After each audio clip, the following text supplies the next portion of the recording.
What is good, everyone? Welcome back to the Rewind Room. We are here. We made it to 2026. I'm so happy.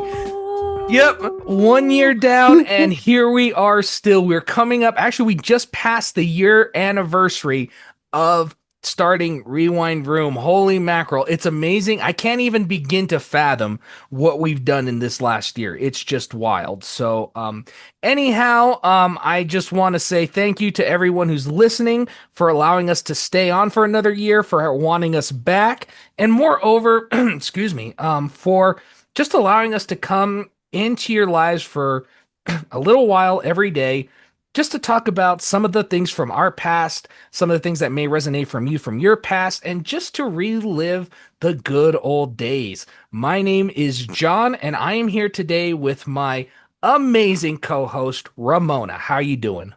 Hello, friends. I hope the new year has treated you well, and I hope it continues to Yeah. do so. Thank you for joining us on episode 1 of season 2. We made it 365 days, and we're going to keep trucking for more.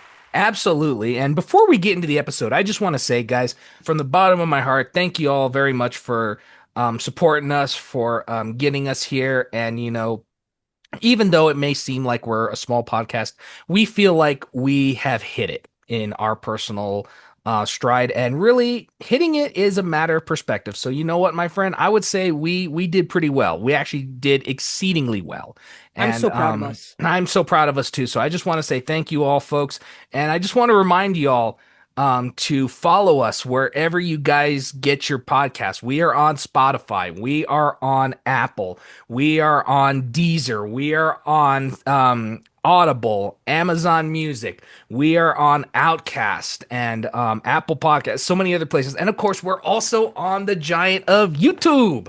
So if you guys want to actually see video of us talking, and you just want to put something on in the background, go on over to our YouTube and check us out, Rewind Room Official. So, without further ado, what are we talking about today? Well, we are talking about the wonderful world of 2000s movie marketing. Now, last year we did do something similar with movie theater memories from when we were younger, but this is specifically the marketing behind these movies.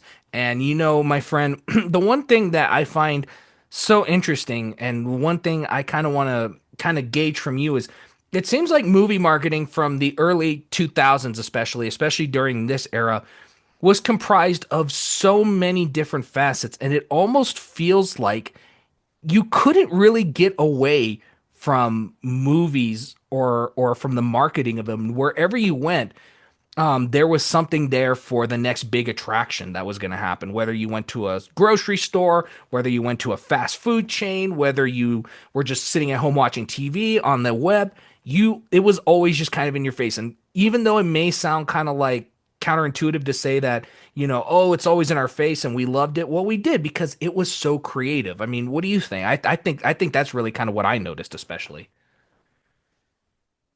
It was inescapable. Yes. Studios literally blanketed our screens, recreational life with movie posters, audio clips, interviews, imagery that Yes. sort of forced us to want to see movies. Even people who weren't really big on movies, like say if you didn't like going to the movies or you didn't like watching movies, you were engulfed with constant movie propaganda all the time. And it was really hard to escape. And one might think, oh, you know what? We do the same thing now with social media. But yes, social media does do that. But there wasn't one dominant place where this marketing was broadcasted through. Yeah. Now you have, say, TikTok, social media like Instagram, Facebook. Back then you had, and you still sort of do now, billboards, buses, you Yes. had calling promos, you Hmm. had TV ads, which is obvious. You also had newspaper clippings. Yes. Do you remember opening a brand new crisp newspaper, maybe on a Thursday or Friday, just to see what was playing in your local theater that weekend? Oh man, and that was one of the highlights Oh yeah. of my childhood. Oh yeah. I You couldn't absolutely. escape it. You couldn't escape movies. No, you couldn't. And that's the thing. It's like, no matter where you went, you saw ads for movies, you saw billboards, Hmm. like you said. You're driving down the freeway and there's a billboard for Spider-Man. You go down the next Yeah. road, there's a billboard on a bus advertising Star Wars, And Yeah. then you go around the corner and at the bus stop, there's a poster for Superman. Yeah. And then all of a sudden, next thing you know, you go into the grocery store and Batman is on the box of Wheaties you're about to buy, or on Yeah. that bag of Chips Ahoy cookies you're about to buy. And so really you can't escape. It was everywhere. And It the was thing is everywhere. that nowadays you could kind of say something similar, and I get your point when you said it's still kind of there, but it does feel different. I think there's a difference in being able to kind of be interactive and being able to, walk to a certain place, see a poster, see a billboard, see a strip advertisement, like somewhere versus when you open up your phone and maybe open up, let's say, IMDb or YouTube, and then you get an ad for a movie. I think it's Yeah. it's kind of different because on the one hand, you're kind of being interactive with it, whereas when you're on social media, it becomes just kind of a part of your daily routine. It does, and it makes it so easy to gloss over. There are Exactly. so many movies, books, any sort of multimedia that I see on my phone, I can swipe and skip it. Whereas back in the day, or at least in our childhood and prior to that, you would be sitting in the car and almost every channel, you could hear something about a specific hit movie coming up in Spanish and English and whatever. Yes, And yes, then yes. let's say you were able to skip that channel, but then you drive by a billboard. You didn't have a phone to look down at. No. You were looking and being aware of your surroundings. If there was, say, an interview on TV, you couldn't fast forward. I mean, unless you had TiVo or whatever, you couldn't do things to avoid these marketing messages. It forces you to stay engaged. And Mhm. now a prime example of how marketing has really shifted to the current ages is the most recent Johnny Safdie film, Marty Supreme. Yeah.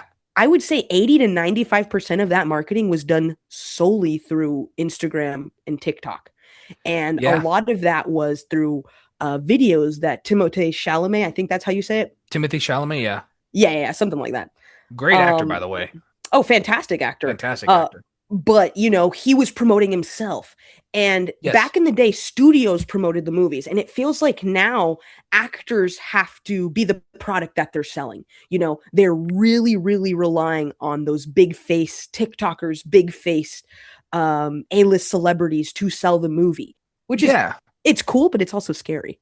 it is. I mean, the thing is that, when you have actors who start having to market their own movies, I think the reason I feel that becomes less personal, I mean, it's cool. Don't get me wrong.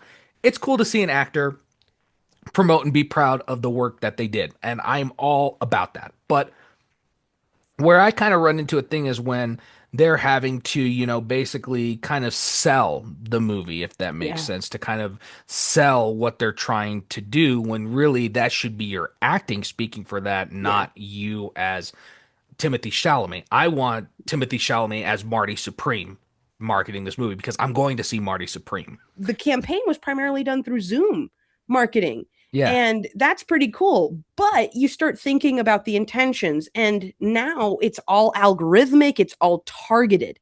Yes. And it felt like in the past it was just repetition and visibility, Hmm. and that's what they relied on. And now it's sort of like, okay, what A-list influencer can I make the face of my movie, and then how can we get a bunch of views and likes and comments on our next Instagram post or TikTok video. 1000%. That's exactly the what I was trying to get at, as well as it's all very algorithmic. It's not even so much about what is this movie about and why should you go watch it. I mean, it is, but I feel like it sometimes gets lost, not necessarily by the people trying to market, but by the people it's being marketed to, if that makes sense. Yeah, yeah. And I mean, at the end of the day, a lot of the intention of the viewership has changed and shifted too. We'll talk about this a little bit later, but back in the day, we would go see a movie for that movie, not because, well, most of us would see a Yeah. movie for that movie and not because the actor or actress, is the Uh, lead or whatever. I'm not yeah, saying yeah, that we okay, we okay. didn't do that, Yeah, no, but now yeah. that's like the forefront of what's selling the movie, No, who's the 100%. main lead, who's the female lead, you know? Yes. No, 100%. Exactly. And you make a good point. The only reason I did that is I had to keep you on your toes, but two, I also there definitely were some actors that I went to see because of it, but definitely the ones you pointed out, definitely no. I was thinking more about the characters in the film than Yeah, than I yeah. was about the actor playing said character. Because I mean, okay, let's take let's take Star Wars for instance, okay? Okay. If I'm going to watch Star Wars, obviously, do I love actor Ewan McGregor? Absolutely. But when I was a Yeah. kid, I'm not thinking this is the latest Ewan McGregor movie. I'm thinking this is the later Star Wars movie, and I always identified Ewan McGregor as Obi-Wan Kenobi. So I'm Yeah. thinking, okay, I want to see Obi-Wan, I want to see Anakin, I want to see R2, I want to see 3PO. I'm not here saying I want to see, I'm not necessarily saying I want to see Ewan McGregor, Hayden Christensen, Anthony Daniels, and all these different people, But yeah, even and if you again, but did, that'd be fine. no, That'd be fine. exactly, and I'm not But saying those that are it's a bad actors. thing. I feel Yeah, like nowadays it's like celebrities pushing it, ex- not okay, just actors. Celebrities who happen to act, if that exactly. makes sense. No, no, I get exactly what you're saying. To expand upon my point, actually, basically, what I'm trying to say is, I'm not saying that I didn't genuinely go just to see those actors, but though the reason I wasn't thinking about it is because it wasn't marketed in a way that they were trying to make me look at the celebrity. It was marketed in a way that they Yeah, were getting me exactly. to see said celebrity as that character. Yeah, yeah. And that's kind of the main point I was getting to. But no, absolutely. I mean, there were definitely actors I loved when I was a kid. Johnny Depp. Oh There were yeah, definitely movies absolutely. I went to see with Johnny Depp just because Johnny Depp was in it. So I mean, no, absolutely. It's not necessarily saying that, oh, just because it's an actor driven thing that we're not going to see it. It's just now they're treating it as an actor for the celebrity's sake instead of an actor for the actor's sake. Yeah, and it feels like the movie is detached from said actor or celebrity, and Yes. it's them who are the products of said movie rather than the movie itself. Back in the day, you could sell a movie through the soundtrack and just through the screenplay or the synopsis. Yes. Now, if you don't have an A-lister, the chances of you making a blockbuster are very slim. Yeah, 1000%, and I feel like part of that is a shame for sure because I mean obviously don't get me wrong, I get it that these names do definitely draw people's attention, whether it's the actor, the director, the people releasing it, stuff like that. It definitely plays a big part into it, and I agree. I mean, as a filmmaker myself, I can definitely understand where they're coming from. But the thing also too is I feel like once it gets to being marketed just for marketing's sake, for the sake of trying to draw your attention to a person or to whatever they're aligned with or whatnot, I feel like that's a shame because now you're taking away from the hard work they put in as said character or as said filmmaker, if you know what I'm Yeah, saying. yeah. And now we're living in an age where, people can reserve their seat and come right after the trailers play. And, they don't even see the movie themselves. They don't see the actors Hmm. in it. They don't see who's there because they don't care to see other things because they're already bombarded with those trailers on, like, say, Instagram and short form video platforms. Yeah. Before the internet existed, really the only way to get a full trailer was going to the theaters. And Yeah. now you can get it anywhere. In the early 2000s, marketing was often through a wide range of what was available. And you mentioned a lot of them already. You mentioned the newspapers, you mentioned TV spots, and the radio, and all these other things.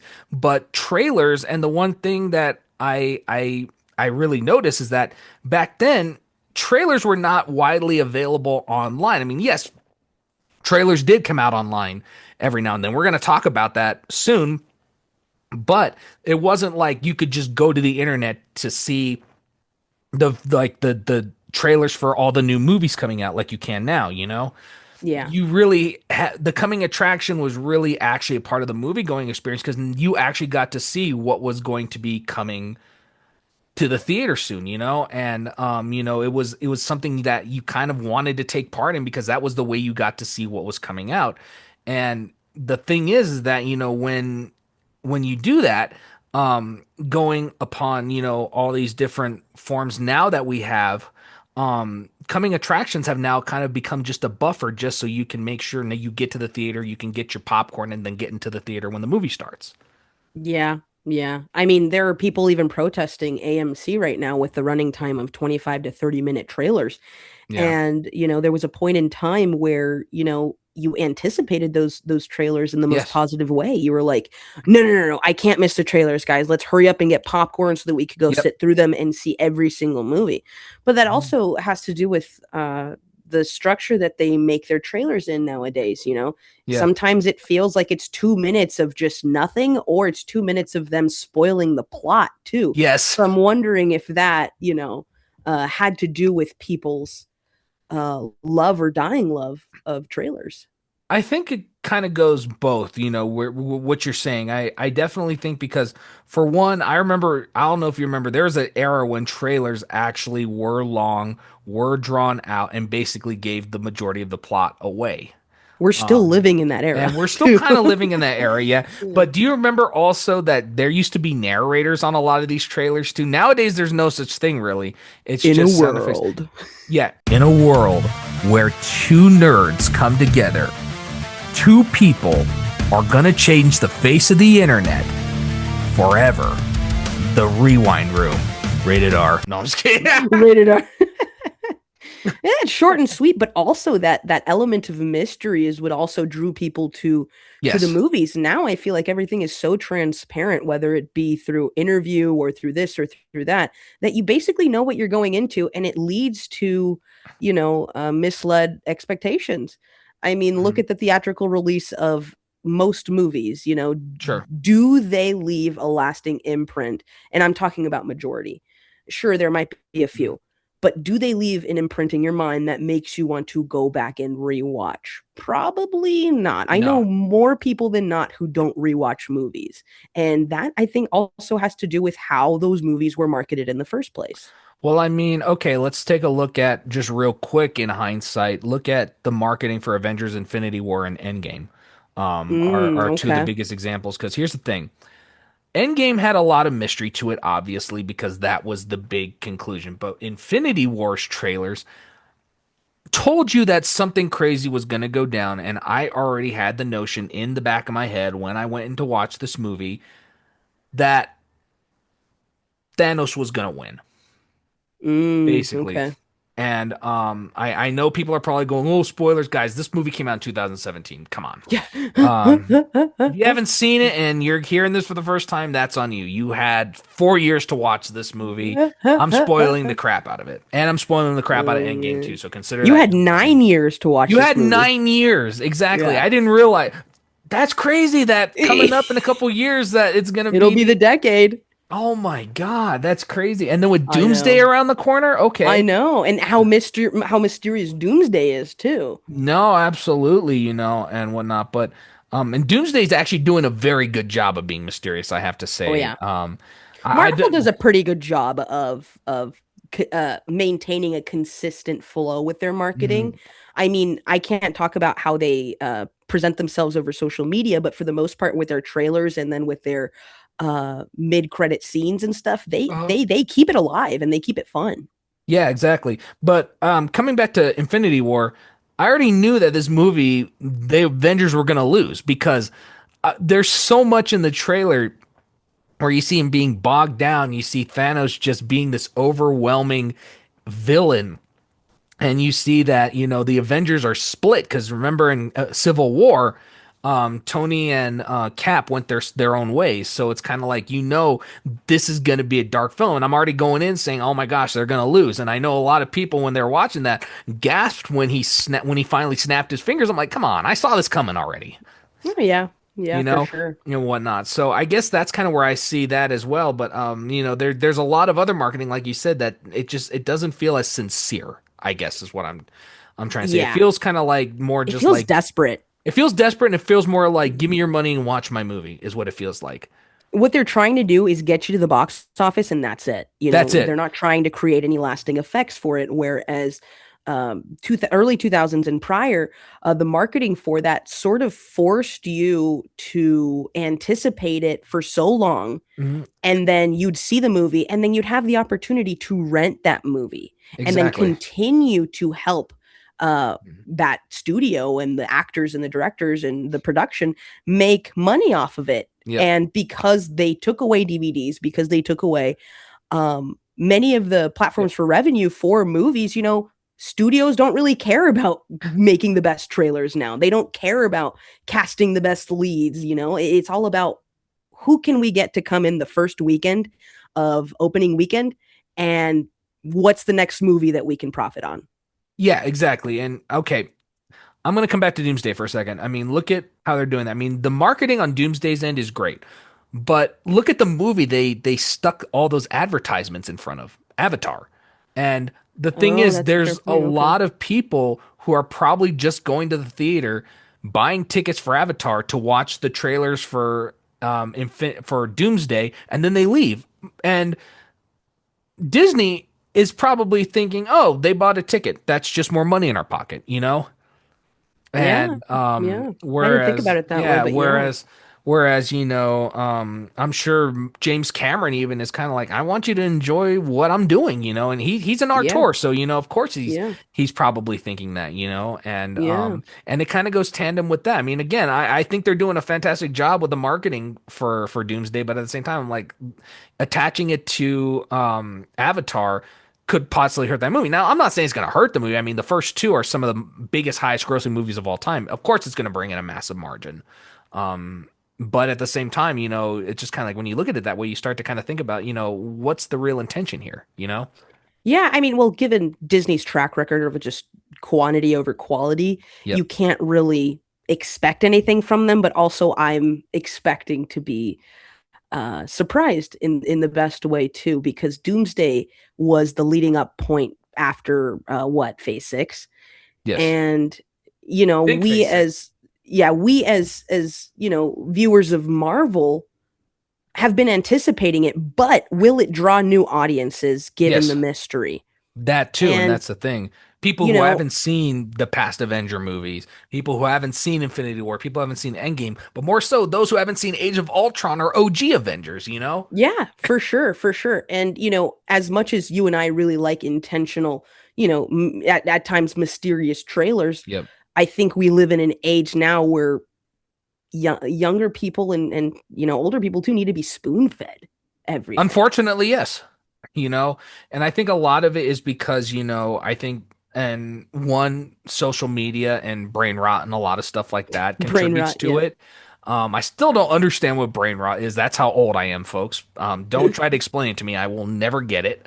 Um, but basically, I also feel like, when it comes to all of this, I think the reason that also it's like this is because I think looking at movies back in the day when they were willing to be experimental and when they were willing to do things was also in an age where that kind of thing was called for. Now with a lot of protocol in place and with a lot of, skepticism now, studios and people are less willing to allow that. So Yeah. now it's very you either follow the formula or we don't want you making movies with us in a sense. Yeah. And Yeah. To so, sort of transition onto our next topic yes. on why it changed too, a lot of the money, a lot of the behind the scenes goes into social media. And Yes. back in the day, and I know I keep saying back in the day, but that's how it feels to me. Yep. They put their money in they allocated it differently. Yes. They allocated it in different ways, newspaper prints, Yes. but also fast food collaborations, Oh my God, the fast toys. food collaborations.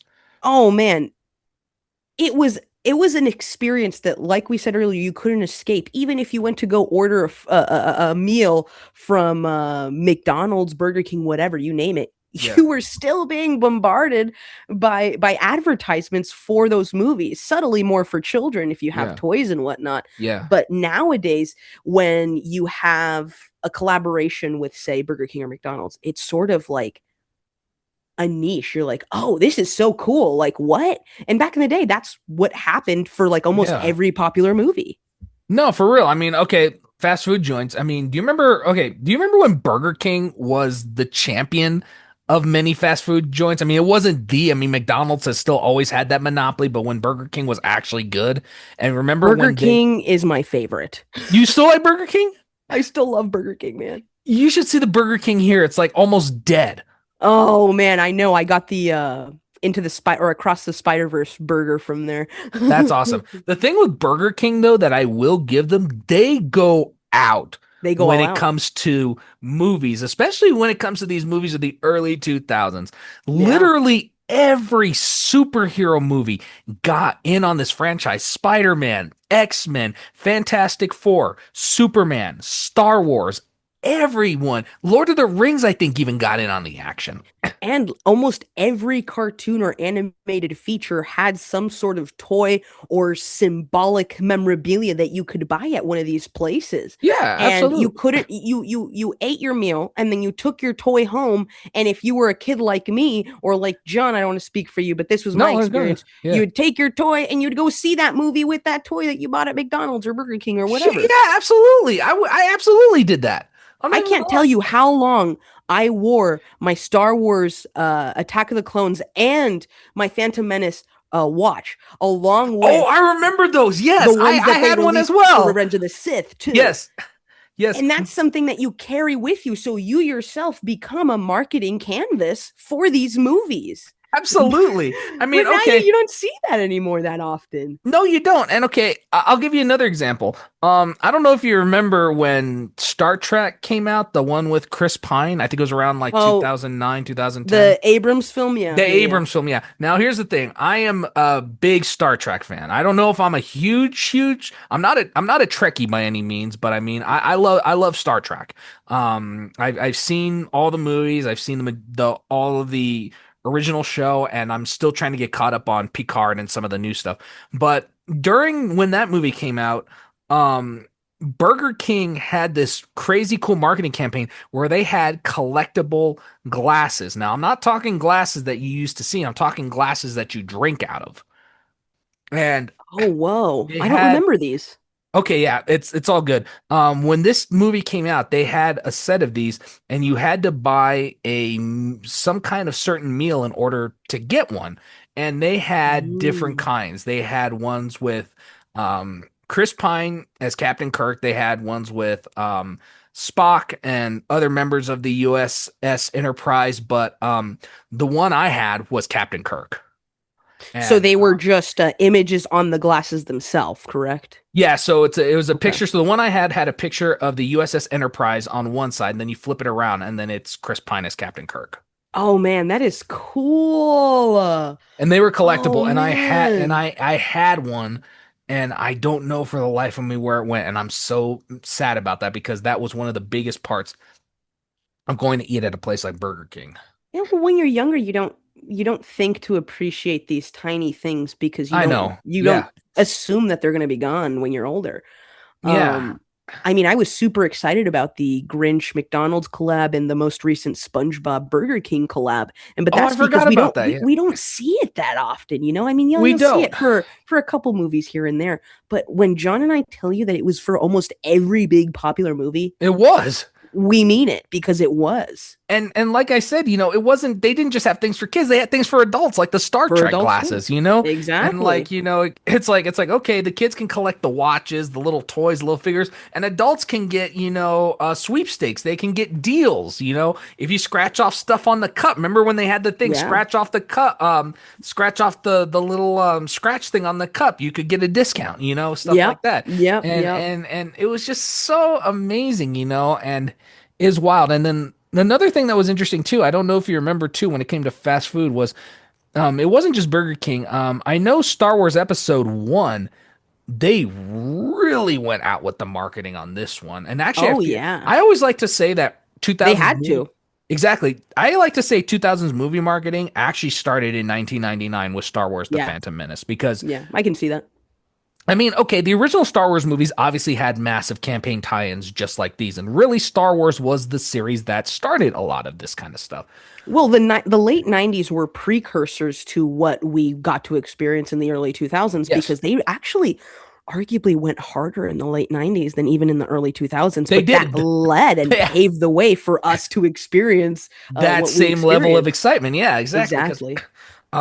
but the crazy part was I remember so Phantom Menace partnered with KFC, Pizza Hut, Taco Bell, Burger King, all of these because I remember when I went to almost any one of these restaurants, I saw something that said Star Wars Episode 1. I didn't know what it was at the time because I was like obviously this was 1999. You were like three. I was like 2 or 3, so I Yeah. don't remember subconsciously all of this, but when I go back and I watch media of this era, I'm kind of like, I remember seeing a figure like that. I remember seeing this Yeah. kind of font. Obviously, at the time, I didn't know it said Star Wars because I couldn't read, Oh, gotcha. but it's just Yeah. like little itty bitty parts that I can piece together. But obviously, I would never be able to come up with a core memory like I remember Star Wars Episode 1. No, I was The only two only years thing old. I remember is getting a Watto toy. That's all I remember.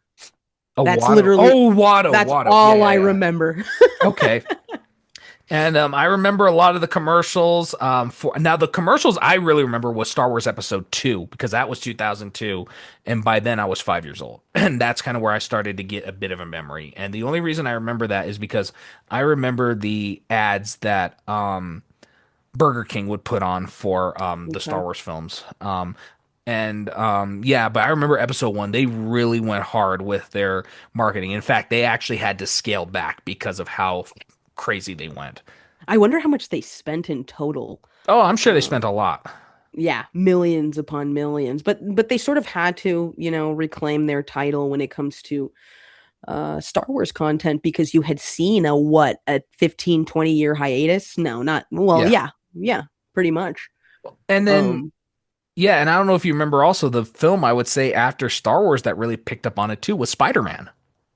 oh yeah. I mean, Oh yeah. Spider-Man was actually the one I remember, especially Spider-Man 3's campaign, because I remember Yeah.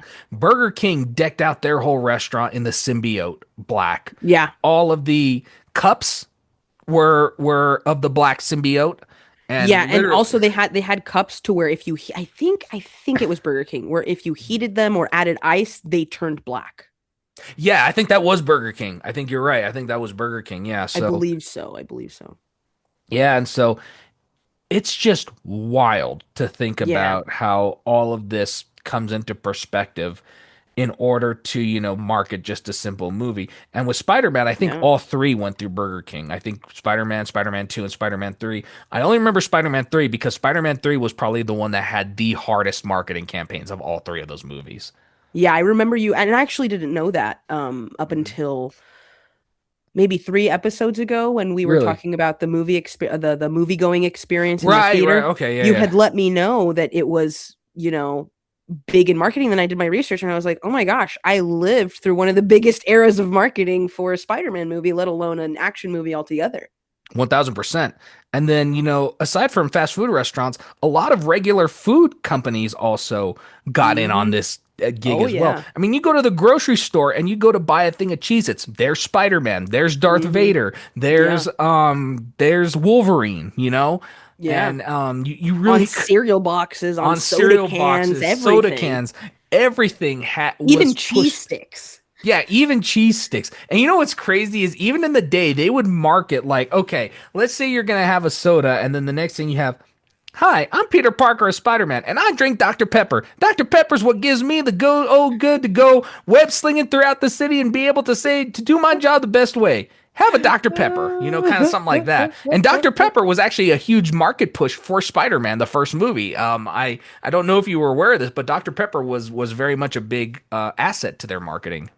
Oh man, take me back to the day where on-screen promotions weren't as blunt as they are nowadays. The subtlety behind them was just immaculate. Now you see an actor literally holding a bag of Doritos, munching on it. I'll have to Exactly. go back and watch and see if I can catch those little instances of Dr. Pepper. Yeah, in the first film especially, there's one very prominent scene Oh with a well, Dr. Pepper can. Yeah, he tries out when he's his trying to web test sling. his Yeah, web swinger in his room, yeah. and he's shooting web at his Dr. Pepper can. Yeah, and he I grabs the guess. Dr. Pepper and Well, as a kid, yeah. you don't think, oh, that's product placement. But Yeah, now, if I exactly. were to watch it again, I'd be like, wait a second, how did I not notice that?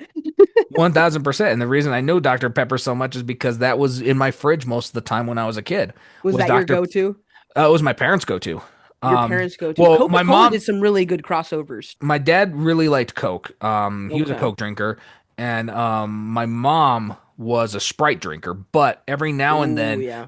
they would get Dr. Pepper because Coke and Sprite were both very much out of the because Coke, because they were so popular, at the time, there'd be times that they go to the store and they didn't have any Coke or they didn't have any of that, so they would just get Dr. Yeah, Pepper that's because fair. Dr. Pepper was kind of always there. And I remember whenever they'd buy this stuff, I would see Spider-Man on this, especially because I was a kid. Hmm. I was living at, an at a house on the other side of my town, and I remember explicitly not only ads for these movies, but seeing it on the foods I'm getting. And Yeah, yeah, yeah. so yeah, Something super memorable, and let me know if you tried this. Kraft mac and cheese actually had some really great crossover collabs. You had right. I think I remember. Spider-Man shaped and even SpongeBob shaped I remember pasta SpongeBob. I shells. remember SpongeBob shaped pasta cells. I remember the Spider-Man ones. Yeah, During Spider-Man absolutely. 3, they did the Spider-Man ones, and Yep. it felt like, I don't know, it felt like the holy grail of foods. Let's be honest. You were opening either the box or the can, whatever you got it in. Mhm. And Kraft is always in box. Yep. So in this instance, you'd open the box and you'd see the little shape of Spider-Man like swinging. And it's Yeah. like, I'm eating marketing. Yeah. Yeah. It's wild. So here's the funny. I got a funny story for you. So, we were down in Phoenix in the Valley, Phoenix, Arizona, and I remember I was hungry and we had went shopping and my parents, I think they just wanted to shut me up, so they bought me a thing of Cheez-Its. They're like, you can munch on this, cause we were gonna go eat later in the day, but obviously I was hungry, so they're like, oh, get yourself some Cheez-Its or something, snack on. And on the cover was a photo of Darth Vader with his hand like this, controlling Cheez Its. And it said, go see Star Wars Episode 3. You turn it over, and there's all the characters. There's Vader, there's Oh Obi-Wan, there's man. Chewie, there's 3PO. And that was really my first major exposure to Star Wars. Now, I wouldn't Really? experience Star Wars for another 4 to 5 years, Okay. but that was my introduction. And in fact, because I saw the characters and the way they looked, I thought Star Wars. Y'all are gonna think I'm some kind of nut job after this, but I thought Star Wars was an R-rated film.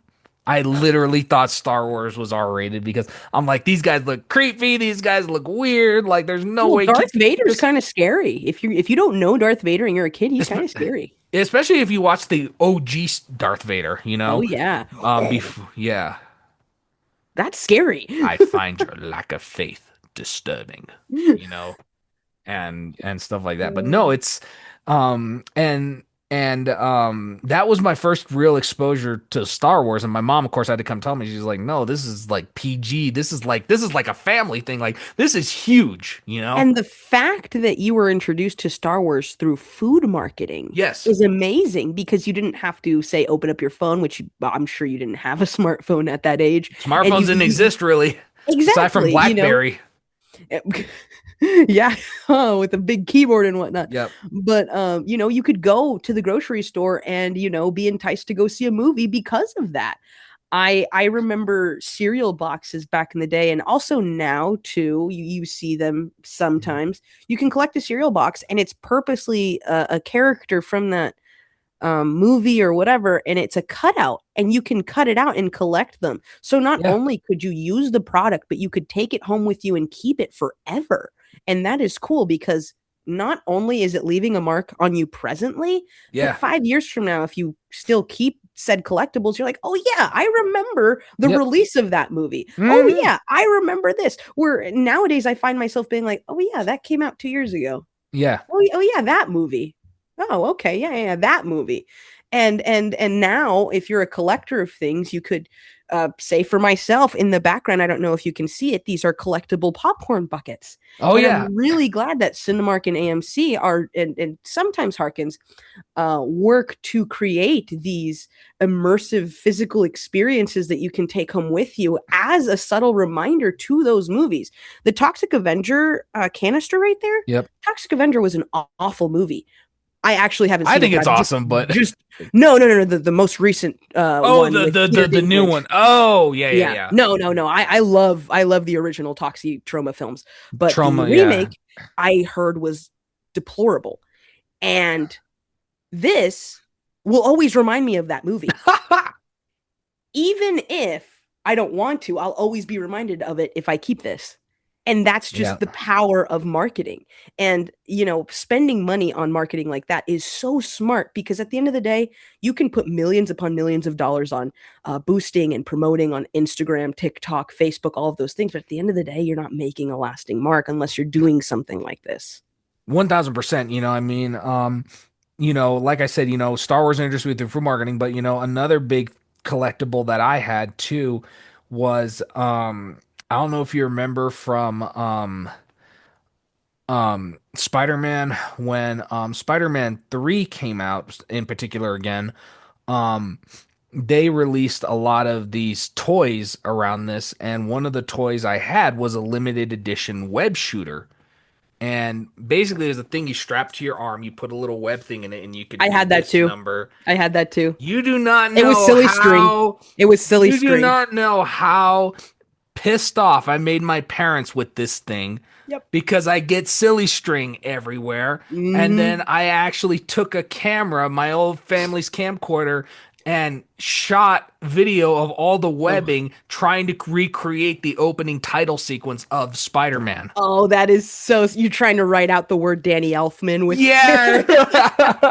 That's great. Yeah, yeah. That's Toby great. Maguire, Oh, yeah, all exactly. these people. Yeah. So yeah, no, it was wild. But no, that was what I was trying to do. And so I had one of those, and I still wish I had it because that toy now is worth $150 on Yep. eBay.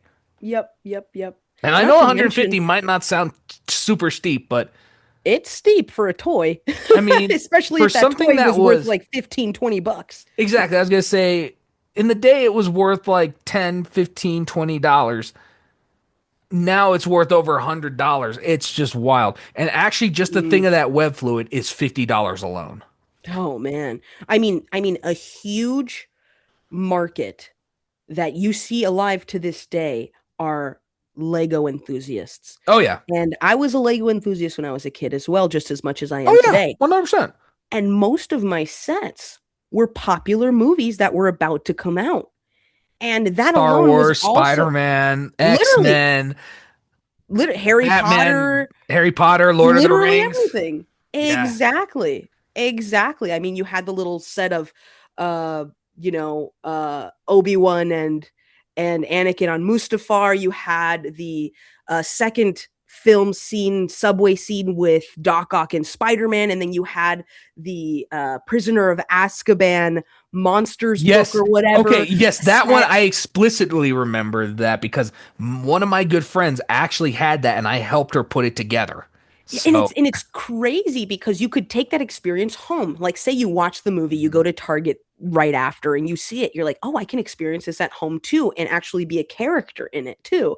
And mhm. they do that nowadays, or Yep. they continue to do that where they make Lego sets and stuff. But the fact that we grew up in a time where you could get a Lego set, but also go to McDonald's and get the same toy, and Yep. then also see a billboard and then a bus, and then hear a Yeah. Yeah. radio Yeah. Yeah. commercial for Yeah. it, and then open up a newspaper. It was everywhere, and I mean It was. everywhere. Yeah. Absolutely. And real quick, just to come back to food really quick. I'm glad you mentioned Harry Potter.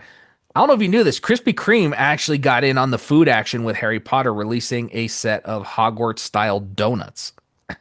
Oh man, when did this happen? That is I amazing. think this was for the early films, Sorcerer's Stone, Chamber of Secrets, the more kid-friendly Man. ones. Because as I think as Harry Potter went on, it got darker and darker. So, Yeah, past the uh, third one. one of the other things that I noticed too, before we move on to our next segment too, is the amount of video games, and I don't know if you remember this. Do you remember plug and play consoles? That's pretty much all I owned because owning a PS1 was freaking Yes. expensive, people. Come Yes. on. Yes. Okay. Sorry, Come I didn't mean to on. cut you off on that a little bit, but no, that was amazing. Plug and play was my thing. I mean, did you ever have the Spider-Man one? I didn't have the Spider-Man one. The Oh, only two okay. that I owned were the SpongeBob SquarePants one and The the one with Revenge of his the Sith. nose? Yes, and the Revenge Yes. of the Sith Revenge with of the Darth. Sith was sick. Yeah, it was basically Darth Vader's head with like the cloak part, Yes, yes, yes, yes, with yes, red and yes, green buttons. But yes. oh man, they dominated the early 2000s. And And yet, for oh, go ahead, go ahead. no, So no, sorry. no, please, please, please. Oh, what I was going to say is, for those of you who are not familiar with plug and plays, they were popular, simple, and affordable devices used in the early 2000s, where you could plug it into your TV and literally start playing. You didn't have to download anything. You didn't have Yep, to have a specific console. yep. You didn't have to pay for extra software or have to use any tech help. So on that front, it was super easy for kids to use, and it was also super affordable for parents to buy. Back in the day, it was about $25 for, hours worth of fun for a campaign and mini missions and mini games and stuff like that. And nowadays, as you guys know, we have to buy the console, you have to buy this, you have to buy the game, the Now add-ons, the this and the DLC that. now. Don't forget about Oh man, DLC no. now. Like yeah, like there's sometimes you buy the game and you have to install DLC to play certain portions of it. So, um, Yeah. yeah, and so but plug and play was incredible. My gosh, I had Revenge of the Sith. I had Spider-Man 3s. I hate to say it, I had Spider-Mans, and I'm gonna say this, guys. Please excuse my improper use of words here, but a lot of them were basically either a big joystick or a big. That's basically what they were. The majority of them, especially the Spider-Man one. Oh If you man. ever look at what the Spider-Man one looks like, you can't tell me that looks like anything else. But Let me look it up because oh I my might have god. owned it. I might have owned it. Now that Yeah, I'm just thinking, type I'm in just thinking like Spider-Man what's plug and ringing. play, and you'll know what I'm Spider-Man. talking. It's red. It's the classic red and blue one. Let me see. I'm not even joking. You, Oh, I did not own this, and I'm sort of glad that I didn't own this yeah. Do because you I see what I mean now? absolutely understand what you're talking about. I had a different plug and play for Spider-Man, actually. Now that I'm looking at the images, they do look familiar, but I think it was the Spider-Man 3 one. It Yeah, was the one with the the blackhead one. the blackhead. Yeah, with the symbiote. The 5-in-1 TV plug and play For the with first one. oh man, that is something else. I highly recommend not looking it up so that you guys don't ruin your day. Or if you're gonna look it up, check it out through JonTron. JonTron is one of my favorite YouTubers.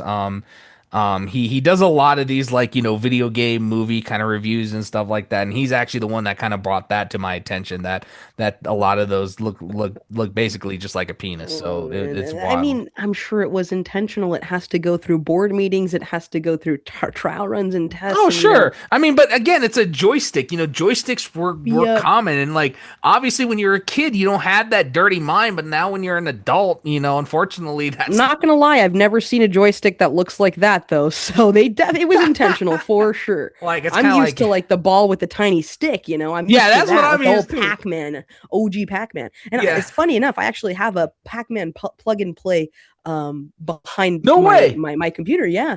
Yeah, and it Oh. has I think it has like 20 games. You have Oh, we uh when I'm down there we again, got to play. we gotta play We for got to sure. play. Yeah, we gotta play. Yeah, so Those were great though, but now they yeah, would be equivalent to about a 35 to $40 gaming console, which yes, you can't find nowadays. The cheapest console you sadly, can probably find is Nintendo Switch One from years ago. and It even being like that two to isn't three cheap hundred. to this It's day. not cheap at all. No, it's a paycheck for a lot of people. Yeah, I was gonna say like I think if you want cheap, you're gonna have to look at past gens of consoles, really. You Past gens, know, but even then, you have price gouging because of vintage items being hot on the market yeah, nowadays too. So for plug sure. and plays, I'm sure you can find a plug and play over a hundred Oh dollars my now God. because of how valuable Yeah, they have become pop culturally. plug and plays were the thing, man. Those Yeah. were, and again, I mean, yeah, half of them didn't even have much to do with the story of the movie and whatnot, but that's what was so No, fun about exactly. it. You didn't have to worry about, oh, you're gonna get Spoilers or any of that. spoiled or anything, because half the time these games would come out before the movies came out, you know? Yeah. And don't Um, expect if you are inspired right now and you go on eBay and you buy yourself a plug and play right now and you spend that yeah. money, don't expect the best graphics because No, remember it was do an not. affordable console that you literally just plugged into your video and audio port on your TV and pressed HDMI whatever it was or AV1 and it would pop up with almost 8 to 16-bit figures coming out I mean, or of the sort. the shit graphics were what made the game so memorable, if you Oh know what I man, mean. yeah, take me back to those days too. I mean, and Well, really, it's like, and they had some of the most interesting music choices and whatnot, and they were just fun. That's the thing. It was about having fun. it was about having fun. It wasn't even about really spoiling the movie. It wasn't about anything like that. It has the movie's title attached to it. It did its job. That the fact that it found its way to your living room. And you So know what? Actually, obviously not sponsored because we're about 20 something years late. I But if wish. you are a parent listening to this and you are concerned about your child and their development through, say, video games or because of video games, because of, how shall I say it? Constant bombardment of colors and sounds and violence and stuff. I highly recommend buying a plug and play because Yes.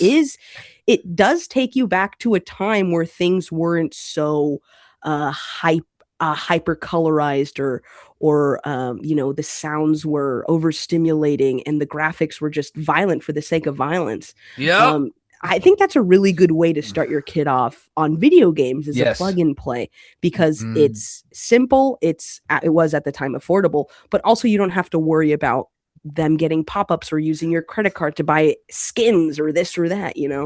That's wild to think that just to buy a skin for your gun, you got to pay money now. I remember in the day when you had to earn that through actually playing the game. Oh man, Um, oh man. That's why I haven't touched a single Call of Duty game in the past like 5 years. yeah, same. The fact that you I have to miss pay for second halves of campaigns is freaking ludicrous. campaign's what makes the game. It's like, what are you thinking? Like, it's like I know that multiplayer is a huge thing and everything, but do you realize how many people actually still play the campaigns of And video you're already games? paying $80, And you're 60 to already 80 paying bucks. 80 bucks for this game, and now you got to tack on an extra 40 or 50 just to get extra Mhm. maps. It's like, what are Mhm. you doing?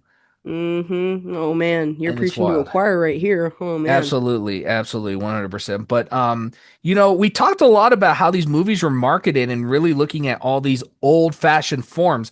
And now I kind of want to change gears and look at how the rise of the internet Oh yeah. really perplexed Mhm. this. And here's the thing. Yeah. It wasn't all bad either. I'll say that. But it definitely paved the way to where we are now. But the internet back in our day, and I'm sure you remember this, they were actually creative of how they used their platform to market movies. I feel like in the 2000s, especially the early to mid 2000s, the internet was actually very creative with how they Yeah. presented a lot of their of how they marketed certain movies. I mean, because you had like websites for these movies. I mean, it's Yeah. not like nowadays where you just go to YouTube and you're waiting for a trailer to drop. Some of them have a countdown, and then boom, here's the trailer. Here's the next piece of info for the movie. They literally had websites for these movies that had games Yeah. that had hidden tiers that allowed you to explore more within the world of the movie. And I feel like they were just so creative back in the Yeah. day versus now. I think one of the big things I noticed is that the 2000s was really kind of a bridge. We kind of moved from a lot of those older forms of marketing that were still there and that were mostly known to our parents and people who lived in the past, but now Mm-hmm. started to bridge the gap into the modern digital age. You were saying, John, they literally bought domain names for Yes. the movie. They Yes. literally had web coders and designers working on a platform for you to enjoy entertainment just on that one movie, Yep. just on that one movie. And it was a bridge, but it was also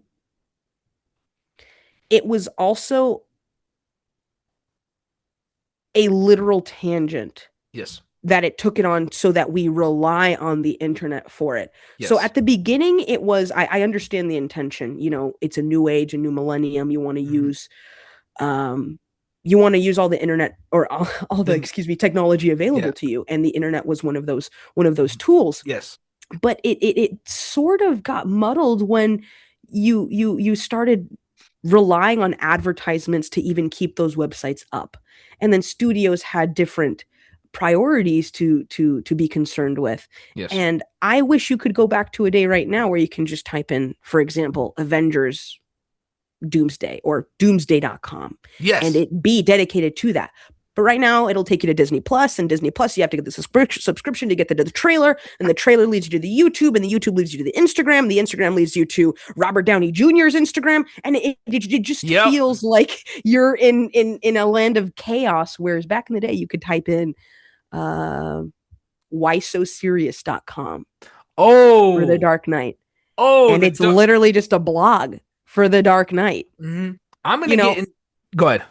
oh no, no, I was just gonna say, Yeah, absolutely. We're going to get into Dark Knight in a little bit because they had yeah, probably one of the craziest marketing campaigns that oh went yeah, through the internet.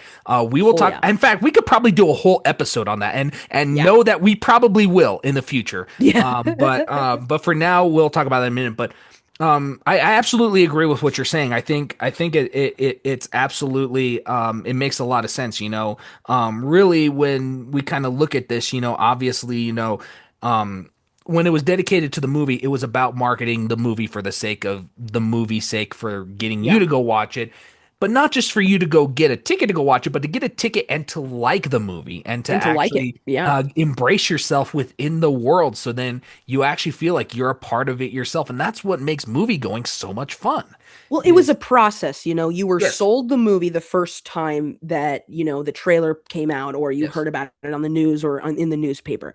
And then you would interact with one of these websites. And then guess what? You would go to Burger King and you'd get the toy or whatever. And then you'd go see the movie. And then you'd be waiting 6 to 9 months for the DVD. It's like it never ended. The hype yes, never ended. And movies now, you watch the movie and then it's like, okay, what's the next movie? Oh, yes, I just watched the most recent A24 film. What's the next A24 film? yeah, We exactly, have very little patience now. And back yeah, in the day, we were waiting months or upon years. months or years. Exactly. Exactly. And, one of the big movies that actually first used the internet to its advantage actually was before the 2000s, and it Mhm. was the Blair Witch Project. And I'm sure you're Oh, aware of man. this. This was a huge media marketing campaign because Hmm. Blair Witch was marketed in a very different way that I don't think any movie would allow any of their movies to do nowadays. Blair Witch, arguably, in my opinion, did the best marketing tactic of all time to Yes. market the movie that was extremely low budget. And when I say extremely low Yes. budget, not even $100,000. And We're it made at least 10 times that. Yes. I mean, okay, here's the thing. With Blair Witch, you have a group of students like us who rented equipment from Hmm. wherever they could, probably only for a couple days. They go out and shoot this found footage film, and they come back, and then this whole marketing frenzy happens. I mean, okay, a lot of people I know like to point to Last Broadcast. Okay, sure, Last Broadcast did it, but Blair Witch did something Last Broadcast did not do, and that was market these people as missing. Well, there were a lot of factors that made the movie successful when it comes to the gross revenue Yes. of the box office. Yeah. And it even started before the post-production marketing. Yeah. While they were filming, they gaslit Yes. ethically it's questionable, but they gaslit an entire small town to believe that there was this witch in the forest. Yeah. And you have to have some sort of mind powers, or at least know marketing to a T, to be able to convince people of their own hometown, creating a folklore and then Mhm. adding on to that. And Yeah. then not only did it feel real, such as the interviews, but Mhm. to the people being interviewed, it was real to them Didn't because it? they were convinced it Yeah. was real. Exactly. Didn't in that town they actually put up missing persons posters for the people involved in the film as well. And In that's the also what town, happened. I'm not sure, but I know they did that in California. I know they did They, in California. They yeah, did it in a lot of the big cities, and then yeah, they did it online, creating websites. Help us yeah. find these people, and it was the entire cast of the Blair Witch Project. I think to this day you can even go on IMDb and look up the cast, and some of them say they're missing. Yes. Um, for example, you would walk down the street and you would see a what seemed to be a legitimate police flyer or a missing persons thing, and it would say the name and it would have some information about that person, and then you know you would find out that that person was in the movie. So not Yeah. only were you being hyped that this movie made you go missing, or this movie, made you die at the end of watching it, you were hyped just because of the news surrounding it. And it Mhm. wasn't like so something similar that we sort of witnessed in the mid 2000s, I would say like 2008, 2009 with Paranormal Activity. You Yep. would see footage of um Mhm. audiences reacting to how scary the movie is. And Yep. that in itself was a great tactic to bring people into the movie to see Paranormal Activity. Yep. But imagine that turned on its head times 10. That's the equivalent of what the Blair Witch did in the late 90s. 100%. So actually, here I just pulled up on IMDb's trivia. It says Heather Donahue's mother. Heather Donahue is one of the main She's the main characters. She's the well, she's main. the only female She's the only female in the of friend the group. in the friend group, and is the one who appears on the poster of the film. It says her mother received sympathy cards and calls from people who believed that her daughter was missing or had died. That is Oh how my that is how wild the gosh. marketing campaign for this film went. Mm, And it was man. it was wild. And then it even says that they actually were so smart with the market, well, not marketing, but with their budget, that they actually bought cameras from Circuit City. They used it to film them, and then they went and returned them to get their money back, and then they put that into marketing the film. And these were like college age These kids were too. college age students. These were It's people like us. crazy. Yeah. Literally. And they're making Literally. this money, and really, obviously, I know a lot of the reason I brought up Last Broadcast earlier is so many people try to say Blair Witch was a ripoff of Last Broadcast, but I don't think a lot of people realize how original Blair Witch was at the same time, because Last Broadcast did not go this far as Blair Witch did. So give me a quick rundown on Last Broadcast, because this is the first time I'm hearing of it. Last Broadcast is also a lost footage film. Basically, it's oh, what is it? Last. It's been a minute since I've seen Last Broadcast. I think it was in the 1980s. It's basically a Okay. film crew. They go into the forest and they're searching for this thing called the Jersey Devil, basically. Jersey And Devil, okay. it's shot just like a found footage film as well. And it's also filmed in kind of the same style. It was only shot for $900, believe it or not. Whoa, now that's and I thought 60K was low budget. Oh man. Yeah. Now Blair Witch expanded on that project. So Last Broadcast was kind of the first found footage film of its type because it goes along that same line. But what I see. happened was Last Broadcast inspired what would become Blair Witch. And what Blair Mm. Witch did even better is they marketed the cast as missing, as real. And honestly, this was a concept that was also pioneered in the 1980s by Rogergo del Toro for the film Cannibal Holocaust. And that is why he got arrested and got into so much controversy. Oh wow. Yeah, Yeah. because Rogergo del Toro, I remember he was talking in an interview and he had the cast disappear. He had them sign a contract to disappear for a year to make it look like Cannibal Holocaust was a real snuff film.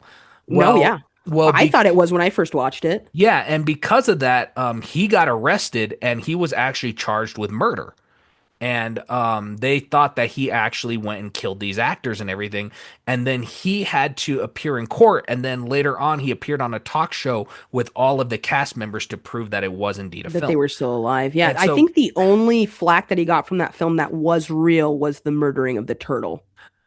All the or the animal scenes, tortoise. Yeah. unfortunately, were real. And the reason that was is because back in the day, not every country had the same requirements the US had when it came to handling Yeah. animals. Nowadays, whenever the US goes to work with another company, they have to follow US law just as much as we would have to follow their laws. So Yeah, that makes it's sense. a delicate back and forth. And I think they're trying to get animal rights on films to be kind of a universal law around the world, but obviously Okay. it's something that's left up to countries and whatnot. So I don't know. I think most countries have now outlawed that for film and such, but Okay. there are certain areas of the world, unfortunately, where that still happens. But And I mean, unfortunately, that's also used as a marketing tactic too. Like, yeah, you know, no animals were killed in the making of this movie. yes, There are people in this world who want to go see animals get hurt. So that is, in a way, a form of unfortunately. marketing. Yeah. Yeah. I mean, that's why you have Mondo films, I guess.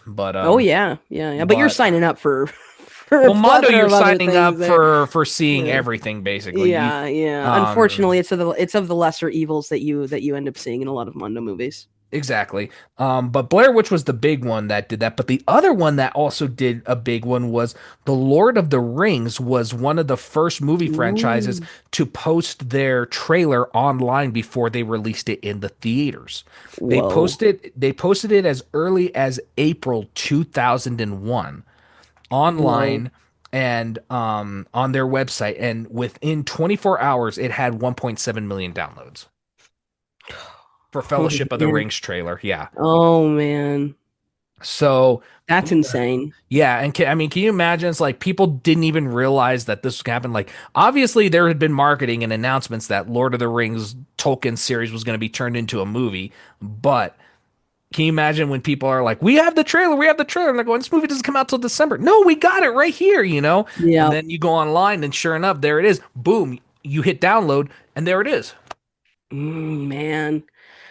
Oh man. I didn't partake in marketing where you had to download it, Yeah. but had I had a computer at the time to watch it, I most definitely would have Mhm. downloaded it. And Oh man, nowadays you can't really download anything without having, some sort of fear that there's a fissure behind it or something like that. yeah, and don't forget that during this time too, this was the age of Flash Player. So there was no Flash YouTube, there was no JavaScript. any of that. JavaScript, Real Yeah, Player, Windows yeah. Media Center.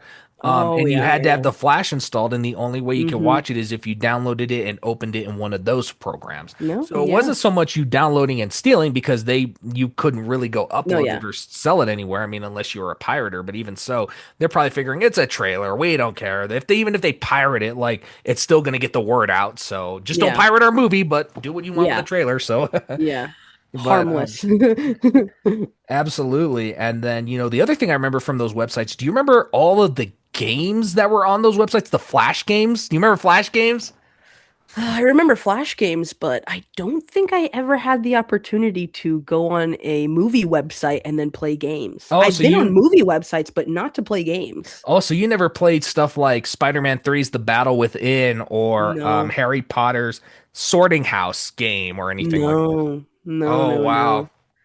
Well, I okay, missed so out on that for sure. oh my gosh. So back in the day, there was this thing and they were called Flash games. Flash games was Okay. basically something you had to have through Adobe called Adobe Flash. That is actually how Adobe first became a big R.I.P. proponent, RIP, because Flash doesn't exist anymore. And so that would allow you to get a wide range of media. In fact, there was a day when you had to have Flash Player in order to watch YouTube.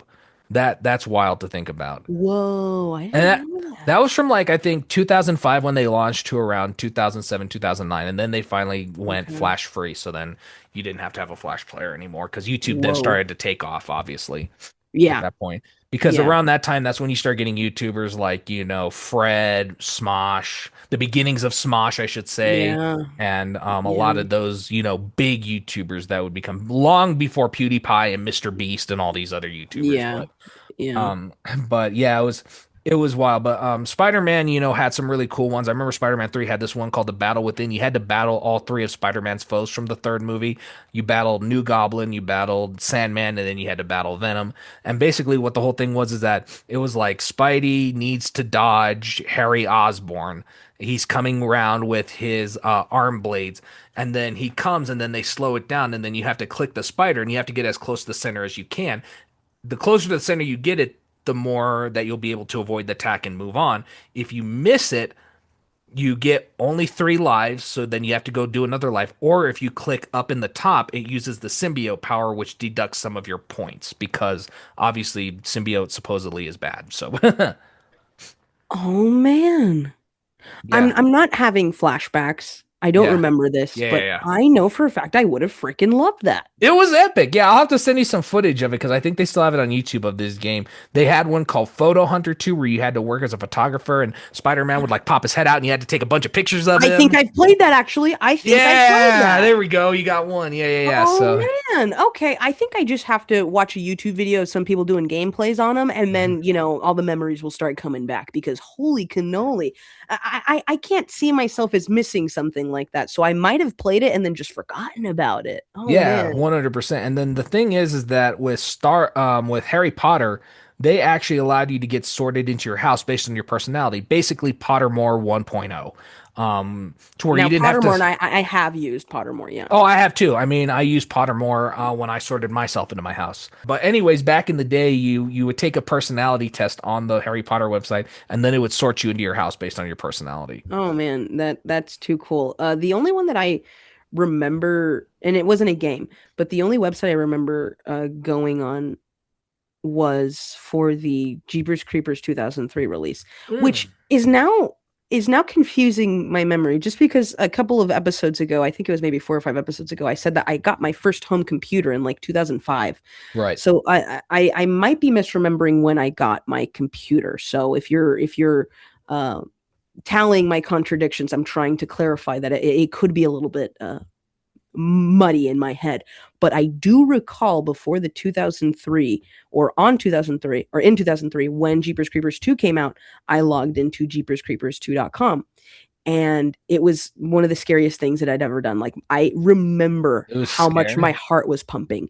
Well, What because was it? it was a horror movie. Yeah, I know And that, but like, even what just was no, the even site? just typing it in, that's what I'm saying. Typing it in gave Oh, me anxiety. And what happened was it was a black screen and then there was a countdown and it said 22 days, which is, the famous line, but infamous in his legacy, yes, yes, yes. um, 22 days. Yep. in the first movie. Yep. And then he pops out. Oh, jump scare. Yep. And then he goes back in his wing. Oh And that was the boy. scariest thing ever. Oh man. Oh man. And then when I was writing my notes, I was like, was this real? Did I actually do this? Because I have vivid memories.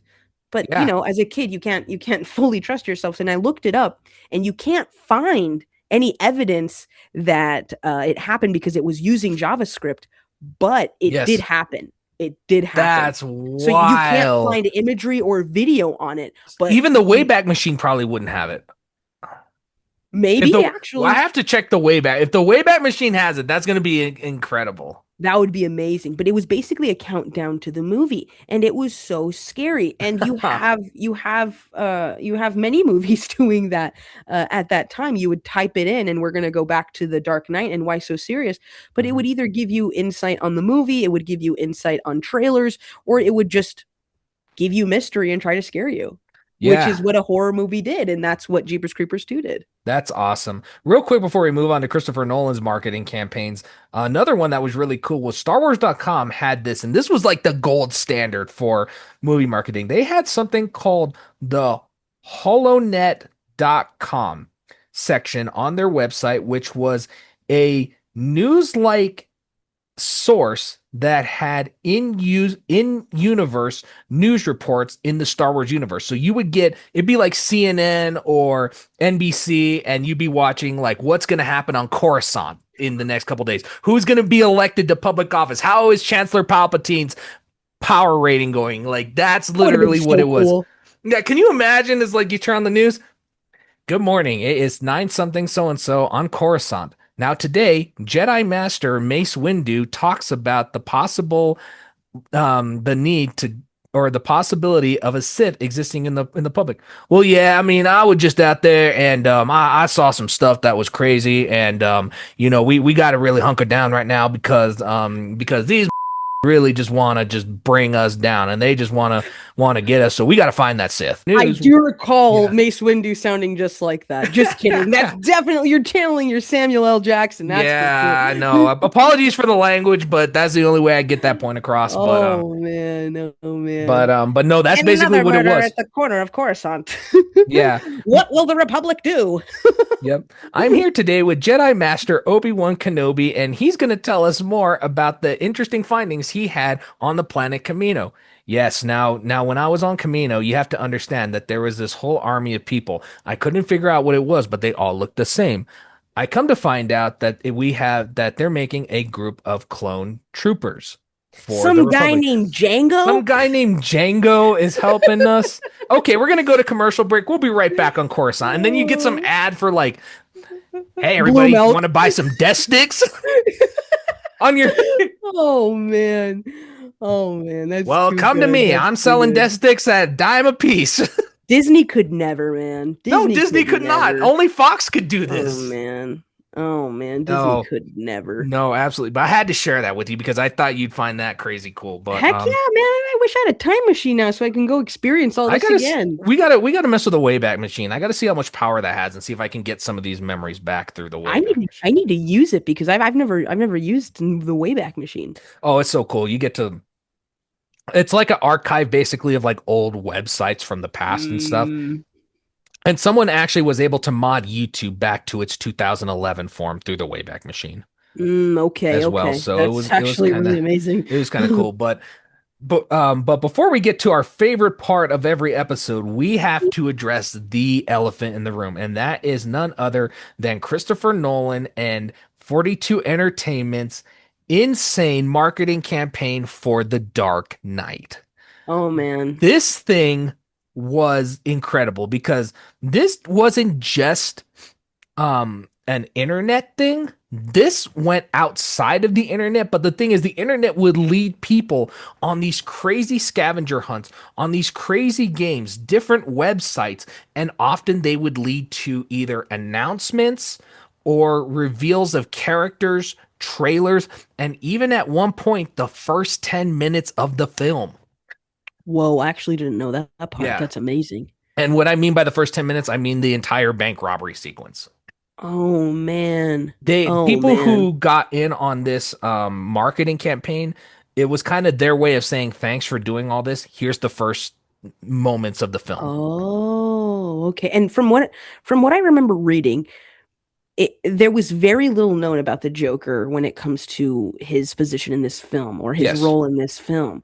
And that itself, with the amount of marketing that they had and still being able to not give away things, that's amazing. Yeah, I mean, well, the way that happened was it started I think with I think it was, and forgive me, folks. I didn't actually partake in this, but I was very well aware of this campaign because marketing for this film was all over the place, and a lot of it also stemmed from the fact that one, Christopher Nolan wanted to do something amazing and big to set this movie up, but two, I don't know if you remember this, but when Heath Ledger was originally announced as the Joker, it was not well received at all. Um, Well, the film came out when? Like 2008. 2008. Yeah. Okay. And then maybe like 4 years before that, he was doing Brokeback. He's doing So Brokeback, and well, also before that, you have to figure he was the pretty boy in 10 Things I Hate About You. I've never seen that actually. Yeah, I haven't either. I don't really have a lot to talk about. I just know it's a popular Mm, it's just a popular early 2000s flick. So, I see. I and then of see. course he had movies like Knight's Tale, which kind of led him back into that. Brokeback's the Patriot. one. Patriot's pretty much the most masculine I've Was seen he him in Patriot? before. Yeah, he was the eldest brother. Right. Okay, that's right. I Can't remember remember now. his name. I It know. Okay, wasn't yeah. Thomas. I think Thomas was the youngest kid. No, Thomas was the youngest. Yeah, no, Yeah. I know who you're talking Not about. the Yes. youngest, but one Hmm. of the younger ones. Yeah, Yeah. but Heath Ledger was in that, and Brokeback was really the film that could show that he could act in drama. And Oh then yeah. Nolan cast him as the Joker, and people hated it. In fact, there were people who literally said, "I will not watch this film if Heath Ledger is going to play the Joker." There But was we've people who said that. we had also never seen a live action interpretation of the Joker as a sociopathic maniacal murderer. The In the past, he has been either whimsical or semi sociopathic. And Heath Ledger just took it to a different level. he did. You could watch the movie and actually be scared by his performance, so much so that his mental health deteriorated because of how much he wanted to method act as the Yeah. Joker. Exactly. And like obviously you have Jack Nicholson's portrayal, which to that point was the darkest. And when Tim Burton Yeah. made that film, his version was controversial as well. Yeah, but Nicholson's. from 89 But to like you said like yeah, 2000 whatever eight. 2008, it's crazy. It's night and day. And then you have to figure too, Nolan's Batman universe is not as fanciful or as fantasy like as Burton's. previous iterations or even the comics were. This Oh felt yeah. very real, like this could be happening in your city. Yeah. That's how his It did Batman feel films real. felt.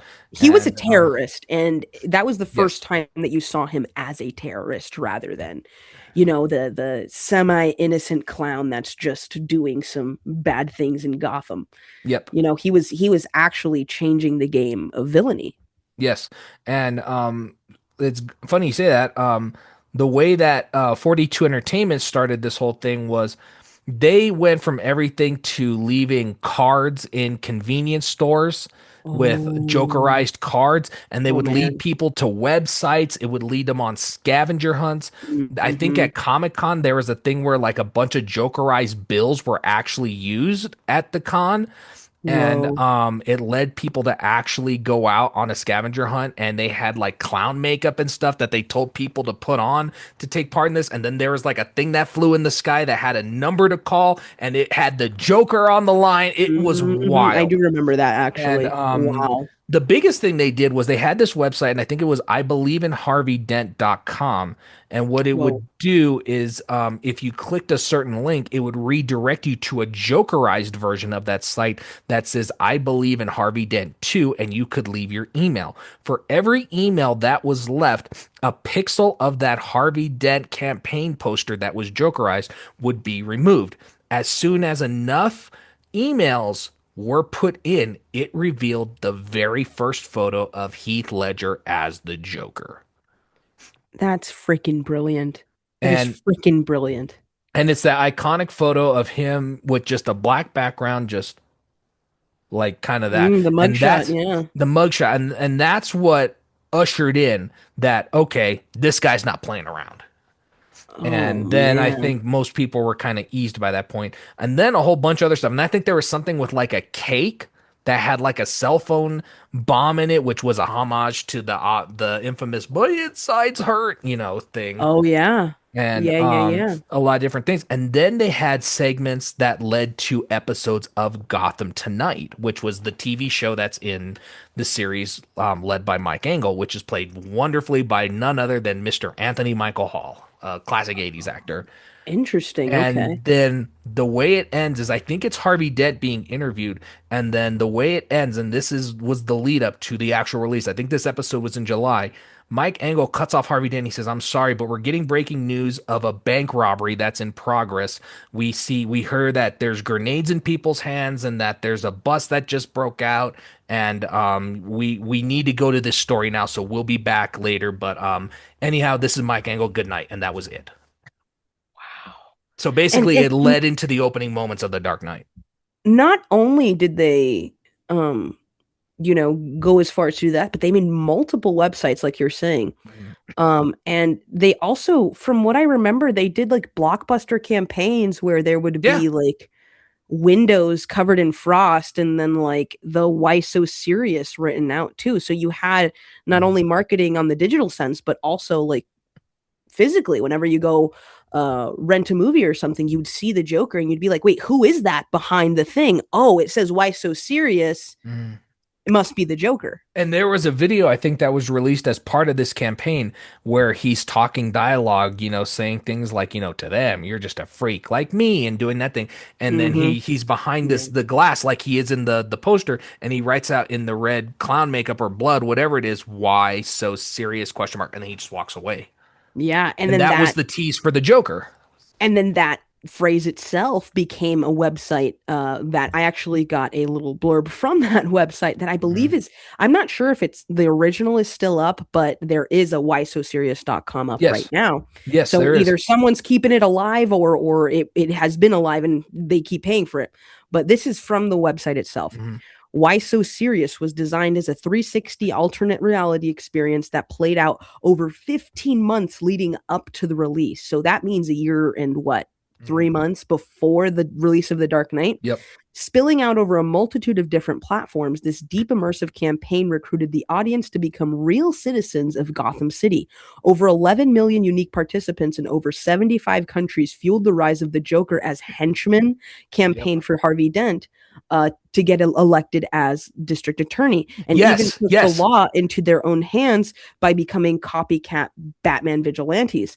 From calling phone numbers written in the sky, like you were saying, to hunting down Mhm. GPS coordinates to find mobile phones baked inside of birthday cakes, like you Yes, said. that's what. Yep. Why So Serious was an experience like no other. As these fans collectively scoured the globe in search of clues, their incredible passion generated billions of impressions in the press and blogosphere, setting a new benchmark for immersive entertainment. Yep. That's wild, and the fact that this is what I would say part of the reason The Dark Knight was so successful, aside from the amazing acting, the amazing story, was this marketing campaign. Um, 100%. I mean, without this changed the game Without a for doubt. marketing. I mean, Yeah. The Dark Knight was incredible. I mean, can you imagine people in the street campaigning for somebody who doesn't exist saying, I believe in Harvey Dent? And they're wearing I believe in Harvey Dent shirts. They have pins. They're actually out in the streets campaigning for this dude. And people are looking like, what are you doing? But they don't realize that they're marketing. They're marketing The Dark Knight, really, is what Well, they're yeah, doing. if you're not familiar with, superheroes, Batman, vigilantes, comic books, movies like that, you're going to assume that it's a new uprising for a politician. Yep. You're going to believe it. It's similar to the Blair Witch, to where it crosses that the fourth wall, Yep. not only digitally but interactively. It makes you proactive Mhm. to participate in it, and you don't really see that often now. I mean, sure, you'll probably see a trailer or two with like a phone number, and then you can call it, and something comes up on the voicemail. But like it felt like they were making an army. Yeah, it did really. And the thing too with Dark Knight too was they also these people who partook in this got to see trailers early and they got to see, like I said, the Mm, first I don't remember what movie it was attached to. I think it was I Am Legend. They it attached was. It was. it was I Am Legend. They attached the first 10 minutes of the film for those who were playing the game, I think to a screening of that or something, and they had a cryptic test that led them to this one. But the problem they were having and the reason they stopped doing it is after the 10 minutes happened, most people left the theater because they weren't there to see I Am Legend. They were there to see the Oh, stuff for that's the Dark Knight. unfortunate. That's And so unfortunate. Okay. cut into that. But I Am Legend, I believe, did have the first also they exchanged that and that had the first teaser, I believe, for the Yeah. Dark Knight. The teaser I knew of. I didn't know it had the first 10 minutes of the film. Not everywhere had it. It was only for the people playing Select. for the people who are a part of the marketing campaign. It was not Oh, I for see. you see The general it public. wasn't for the general public. No, only the people who are playing this game got to see it. And I don't know for sure if it was all in theater. I heard that there was one theater that did, but they actually did it mostly online. And there were actually early screen grabs of that opening and crappy quality being uploaded to the internet because of that of people playing the game. And then the other trailers got released to this, and then it all culminated in that last moment. I think it led them on a scavenger hunt, and then people looked to the sky. Boom, there's the logo for the Dark Knight. Game over. Go watch the movie. Oh man, that is too cool. And you see the effort that these studios put into these movies. Mhm. Oh And man. they did it again for Dark Knight Rises, but it wasn't as big as Dark Knight. Dark Knight was the highest grossing movie of 2008. So And grossing superhero movie of highest that grossing time too. superhero. Yeah, it beat out Spider-Man. It beat out Mm. um, every other superhero movie that held a record beforehand. Yeah. And the thing with Dark Knight was then all of a sudden, Nolan's figuring, can I make another one of these? And so that's why I think he Yeah. really thought about, he's like, I'm at my highest in both creativity And financially, he's kind of like, what do I really want to continue? And he realized, well, I kind of have to close it out. And fans, of course, are going to Yeah. want this. So here we go. We'll make Rises, you know? And so then he makes Rises and Yeah. all that. So, but anyways, that was probably the biggest marketing campaign of the era. Now, my friend, to change gears a little bit, are you ready for our most favorite part of every episode? Heck yeah. Let's do it. We got to get the song in here. So, and a one, and a two, and a one, two, three, four. Fun facts and trivia. Ow! What a difference. Thank you very much. Okay, it's time for fun facts and trivia, folks. So for those of you who haven't been paying attention, now it's time to wake up. I know we're in this one a little bit, but you know what?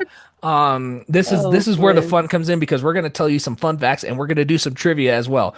We're probably gonna suck, but you know what? Enjoy our misery. So, Yeah, I know. We won't get any points, but we'll get brownie points at least. exactly. We'll get Mhm. brownie points. So, exactly. So, I'll go ahead and start us off with some fun facts. So, these are actually really cool. So, the first one, and keep in mind, folks, we've been talking a lot about superheroes. We've been talking a lot about franchise movies. But in here, we're going to probably also look at some other early 2000s movies that weren't necessarily franchised, but were very popular of the era. So, some of these are Yeah. it's going to differentiate a little bit from what we've been talking about. So, just a little disclaimer. But to get on it, basically, the first part to promote Snakes on a Plane 2006, New Line Cinema created a website where you could enter a friend's name, their job, their phone number, and an automated system would then call them, and a pre recorded Samuel L. Jackson would yell at them by name, telling them they were a lazy mother effer and they needed to get to the theater to see the movie. It was the first time a major movie used personal data to prank the audience into going to a movie. Yeah, can you imagine Sam Jackson calling some random dude up and Hello? saying, you know, hey, what's up? I got this new. You see, I'm an FBI agent and I'm on this plane, and I'm tired of these mother effing snakes on this mother effing plane. I need your help to get these off. How do you help by chance? Go watch Snakes on a Plane and go help me get these mother effing snakes off this mother effing plane. Snakes on a Plane by New Line Cinema, rated R. Mace Windu? Yeah, right? Oh man. Oh, that is so great. Oh man. Yeah, I that's love why. interactive phone calls. I I wish they love them. did that still. I I mean, wish they did. can you Remember imagine? Freddy's Revenge? Oh, Freddy's Revenge. Yeah, Yep. the Freddy Hotline. Yeah, I remember Yep. that. Yeah, Yep. Bring those back, yeah, man. Come yeah. on. $2 for the Only first people that minutes. What is it? $2 the first minute. 75 cents additional charge. Children, please get your parents' permission before you dial. before you die. Yeah, can you Oh. imagine the kids that called that line and Freddy's cussing at them and Oh hey, trick man. or treat, you dumb idiots! I'm here to play. You know, stuff Oh like that. man. What was like the last movie that did something like that? And I'm not talking show, I'm talking movie because I know most recently on Apple TV's Pluribus they did that. They did. But Can you but imagine if Avengers Doomsday did that, where Doctor Doom gives you a call to let you know he's coming to your world or something like that? you know that would have been cool during Age of Ultron. That would have been cool during Age of Ultron if Ultron's just calling a bunch of people, warning them of the apocalypse. I'm gonna kill you because I can't really find meaning in your existence. Bye. Yep, exactly. Oh, by Oh the way, go man. see Avengers Age of Ultron. That would You're have about been, yeah, that oh would have been man. insane. So, Oh but to man. keep trucking here, number two, we have in 2010, Pixar wanted to make people feel like the Lots of Huggin' Bear from Toy Story 3 was a real toy they had forgotten from their childhood. They created a fake, low quality 1980s style toy commercial and uploaded it to YouTube with VHS tracking interference and a catchy vintage toy line from the 80s that Pixar simply bought the rights to. So, this thing That's brilliant. actually exists. It is still on YouTube to this day. And I'm not even joking. There's no reference to Toy Story 3 or Pixar or any of that. That's It actually brilliant. feels like it was a real toy. You know, if Toy Story 3 were to have come out a year or two ago, most likely would have been like, oh, I feel like I recognize that bear. My mom might have had that bear. Yep. Blah, blah. Oh, man. I- the best marketing tactic, people, is to gaslight. Yeah, it is really. Apparently, that's what we're learning. Yeah, I mean that's basically the way you do it. Or you put people through a million different channels and through a million different scavenger hunts and phone Yep. calls and stuff like that. Oh You yeah. do You one of waste the people's two and time. you waste people's time and then basically you get something amazing out of it Yeah. in the end. Yeah. Number three, before it became a cult classic in 2002, the marketing for 28 Days Later leaned into the infection theme. For certain early screenings, the studio sent out cryptic messages through the internet telling people to wear red to the theater. They didn't explain why, but when fans arrived wearing red, those wearing red were treated like infected individuals by staff in hazmat suits, turning a simple movie in screening into an immersive, slightly terrifying event. That's brilliant. Yeah, What the heck? I know. And the thing is, I didn't even know about this until it happened, but it was only in select areas. So it was not a widespread thing that garnered a bunch of news. So So not in the US then. I don't think it was in the US. I think it was Okay. only in the UK that they did this, Okay, that makes where more the film sense then. originated. So, That is amazing. yeah, 1000%. And This then next, everyone who didn't know that went to the theater thinking, did I miss the dress code? yeah, right. Going, is this part of the initiation, or something like that? The initiation. Is this a cult? Yeah, exactly. That's a You're great going, one. yeah, what are you doing and whatnot. This next one is a bit dark, but I mean, there is some humor to it, so it's kind of dark humor. So, when Finding Nemo came out in 2003, the movie's message were all drains lead to the ocean. This led to a massive real-world problem where thousands of children began flushing their pet fish down the toilet in an attempt to free them. It got so bad that sewage companies had to release public warnings, jokingly dubbed Grinding Nemo, explaining that toilets actually lead to water treatment plants that would unfortunately shred and kill their fish. Not grinding Nemo. I'm dead. I am literally dead. Grinding Nemo sounds like a porno. I'm not gonna lie. Um, I'm sorry, but it does. I don't know who came up with the name, but I guess there's a general theme behind this Grinding episode. Nemo. Oh Please tell man. me that's not a fish movie, though. Please tell me that's not. See, Okay, I gotta. if I had a house pet that was a fish at the time that Finding Nemo came out, I know I would have been that kid that Oh, I flushed it down know, the I know, I toilets. know, I Oh, I'm know. so susceptible to these kinds I. of things. All right, I gotta shut up. I'm having too much fun. So, Oh man. yep. So I'm going to lead to this last one real quick, and then I will let you share some fun facts with us too. During the marketing leading up to Star Wars Episode 2, Attack of the Clones, a massive rumor took over the internet that the boy band NSYNC, Baby Bye Bye Bye, had filmed a cameo as Jedi Knights. This was actually true. George Lucas's daughter was a fan, and they filmed a small background scene. However, the fan backlash on message boards was so intense that Lucasfilm eventually cut them out of the movie entirely to avoid a boy band riot during the premiere. That's kind of funny. I wish they wouldn't have done that, but toxic fandoms exist everywhere. Oh man, how funny would that have been to see a member of the NSYNC just get totally obliterated by a lightsaber? Or have them chopping people down with lightsabers. Exactly. Oh man, that's a missed out opportunity. But I Yep, guess yep. that's the equivalent of having like Justin Bieber in the background of Infinity War. Absolutely, absolutely. Okay, my friend, go ahead and blow my mind with some fun Well, facts. mine aren't as fun, but here are some facts. Oh, I got For I cool. Oh, go go ahead. ahead. Go ahead. I just gonna say I digress, but go ahead.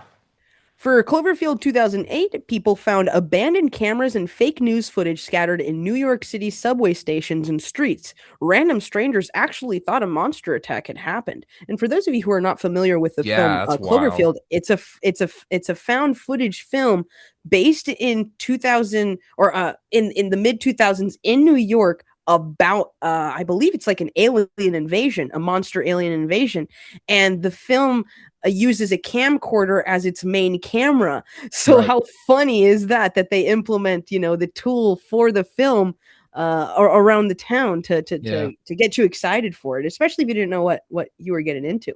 100%. This my second one is digital billboards could detect the time, weather, or number of viewers and change their messages on the spot, making ads feel alive.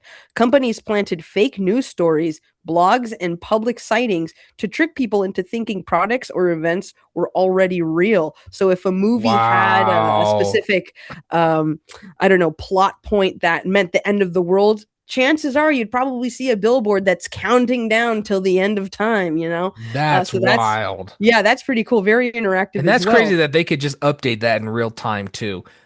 Oh, yeah. Yeah. The technology back then, it would, whoops. No, you're good. You're good. All good.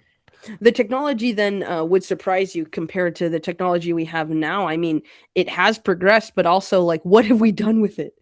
But anyway, my third fact is food chains sometimes release secret menu items tied to campaigns, only available for about a week, sparking local word of mouth mania. Crossovers weren't just for kids, adults were drawn in by premium items themed after popular franchises and celebrities. And we sort of see that Wow. nowadays too, except for they've extended that time period. I don't think that they're willing to spend so much money just for a Yeah. week's worth Yeah. of fast food chain campaigning. Now it lasts about a month to a month and a half, Yeah. but you still see that to this day. You do. You do. But I definitely wish it was like before with all the crazy stuff and whatnot. And actually, Yeah. funny that you mentioned secret menu items. I remember Lord of the Rings had like this secret menu burger that was like a Hobbit burger or something like that, I think. What?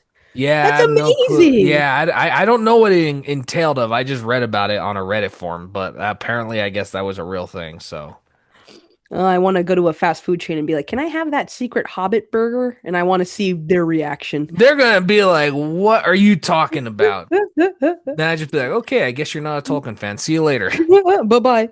Alrighty. So my last and final fun fact is that Wendy's created a Charlie and the Chocolate Factory promotion that included a golden ticket in select meals, turning lunch into a real-time treasure hunt. Treasure hunt. So not only What? did you get toys or figures associated to that movie, but you got a golden ticket if you were lucky. And it's so rare, John and I can't find anything about them physically of what they looked like. No, we tried. We literally, I literally, when the thing is you, when you told me about this at one time, I looked all over the internet trying to find this thing, and all I Me keep too. finding were the golden ticket replicas from the movie, and I'm like, In the did it just movie. look like this, or like Yep. what? Like, cause it, yeah, it's like it's wild, and they had a toy line with it. That was when Wendy's was considered one of the greatest fast food chains, and Yes, personally, yes. I still like Wendy's. Heck yeah, I do too. Their chili and their soft serve's delicious. Spicy chicken, that's my go-to right there. That spicy chicken Spicy burger. chicken. Oh, is that the one with bacon? Or spicy Spicy chicken chicken bacon? sandwich. It's a spicy chicken sandwich is what it is. You know what? I think I've tried that. Yeah, and their It chicken doesn't have nuggets bacon, are so no. good too. Oh, Their their nuggets. chicken nuggets are bomb. Yeah. Oh my Holy gosh. mackerel. Oh my gosh. I will take Wendy's nuggets over McNuggets any day. Call me crazy, but that's I how I don't am. discriminate. I don't discriminate. I love all nuggets. I love all nuggies the same. Yeah. But that actually concludes my section for the fun facts. Awesome. Awesome. That's awesome. That great fun facts. I didn't know a lot of these. I kind of knew the last one because we talked about this a little bit, but I Yeah. didn't know all the other ones. But yeah, but let's hear some trivia now. Tease Yeah, my you ready for brain. some brain teeter? Let's Exactly. yeah, tease my You read my brain. mind. There you go. All Let's right. do it. Question number one, and I actually only have four, so only 4 points available this time. Okay, sounds good. No worries. In the 2000s, what type of marketing strategy had fans decode clues across websites, emails, and phone numbers to learn about a movie's plot? Now, you can either give me the acronym or the words themselves. ARGs? Oh, yeah. There you go. The There you reason I know the reason go. I know that is because Dark Knight. We talked about the most Yep. popular ARG. hmm Yes, And ARG. for those of you not familiar with the word, it's alternate Alternate reality reality. Yep. game. There you go. hmm Oh Yeah, my okay. gosh. Well, we're one for one. So ARGs let fans uncover plot details by solving puzzles online or in the real world, creating buzz and a sense of participation before a movie's release. They made marketing interactive and built dedicated fan communities just by that. Mhm. And you got your point right there. All right. Yeah. Ready for number two? Yep. Okay. Which company created collectible cups featuring movie characters for a nationwide promotion in 2007's The Simpsons movie? Is a fast food chain? Correct. Okay, I was gonna guess 7-Eleven, but they're not a fast food chain. They're a convenience store. I would not Is have guessed this, to be honest, because when okay. I think of fast food, I don't really think of this. It's not on my top five list. Okay, so it's not one of the big chains then I take it. So It is a big chain, but it's not one that you would assume had a uh, promotion. okay. Okay, big chain. So I take it it's probably not like McDonald's or Burger King or Wendy's or any of those places. Nope. Not the three or four horsemen, no. Not the three or four horsemen, but it is a popular chain. It's a Okay. very popular train, absolutely. Everyone, I assume, around the world has heard of it. I'm sure I've ate at one of these too. I don't know if we have one up here, where I No, live. I don't think there is one in Flag, sadly. Oh, I gotta I could be really wrong though, think actually. outside the box though You with know what? this. Actually, I could be wrong. So ignore that last point because I'm actually not 100% certain. Is it good fast food or is it sucky fast food? I like it. Okay, that's the only hint I get, I guess. You're gonna hate me for this answer. You might get it. Is it Carl's Jr.? I don't think it's Carl's Jr., but that's It my is guess. not Carl's Jr., but that's actually a good guess given the hints that I'd given you. But the correct answer is KFC. What? It's not one that you would assume would do a promotion for a movie. And I said KFC earlier with Star Wars. Did you say that? Oh man, I did. I Oh did. man, that's funny. I That can't is too believe that. funny. Okay, Well, they also did it KFC. for the Simpsons movie too. Then, Yeah, okay, that's pretty cool. KFC, that's awesome. yeah. My KFC was some good stuff in my day. Oh man. I Oh, can't wait, believe. is there one in your hometown? Nope, nope, nope. Okay, They that's got what rid I of thought. KFC, That's what unfortunately. I They're thought. getting rid of them pretty fast now, unfortunately, which Oh sucks. no. I Oh mean, man. KFC was my thing. I love their popcorn chicken. That was my thing. Oh man, I liked Popeye's popcorn chicken. Popeyes had Um, good popcorn chicken yeah. too. I Yep. love the seasoning at KFC's. And you know what? I live across the street from one, so I might visit that next this week. So we'll see. Okay. Um, but you're one for two, and let's try on the third question. This one's a little bit of a brain teaser, and I'm just Okay. gonna give you a hint. Get Okay. out of the US, okay? Okay. What early viral website allowed fans to track monsters ahead of a 2004 blockbuster release? This one's very tricky. I would not have gotten Uh, this, to be I honest. would say King Kong, but that was a US movie by Peter Jackson, and that was 2005, excuse But me. So you're I in the same realm, though. You're in the same realm. so it's a kaiju then I take it. Okay. Yes, sir. Yes, sir. Ugh. Arguably one of the most popular kaiju films of the I think 2000s. we did an episode on this guy too. Um, is it da da dun da da dun da da da da da da dun da da dun da da dun da da da? Is it Godzilla? Yeah, the Final Wars The official Final War. Japanese Okay. website. Okay. Yes. Yeah. Yep. Yeah. Okay. I had a feeling it was Final War for a sec. Heck Yes. yes. Okay, two for three. You got it. You got it. Cool. Okay. Cool. Cool. Now on to the fourth and final question. Okay. Let's see if I can get three. I need three. Okay. Which 2003 teen comedy, remember that, Teen teen comedy. comedy Teen comedy. used MySpace to engage fans before release? Now, not too many teen comedies came out in 2003 that would call for something like this. I don't know if this movie came out in 2003, but it's the only one I can think of.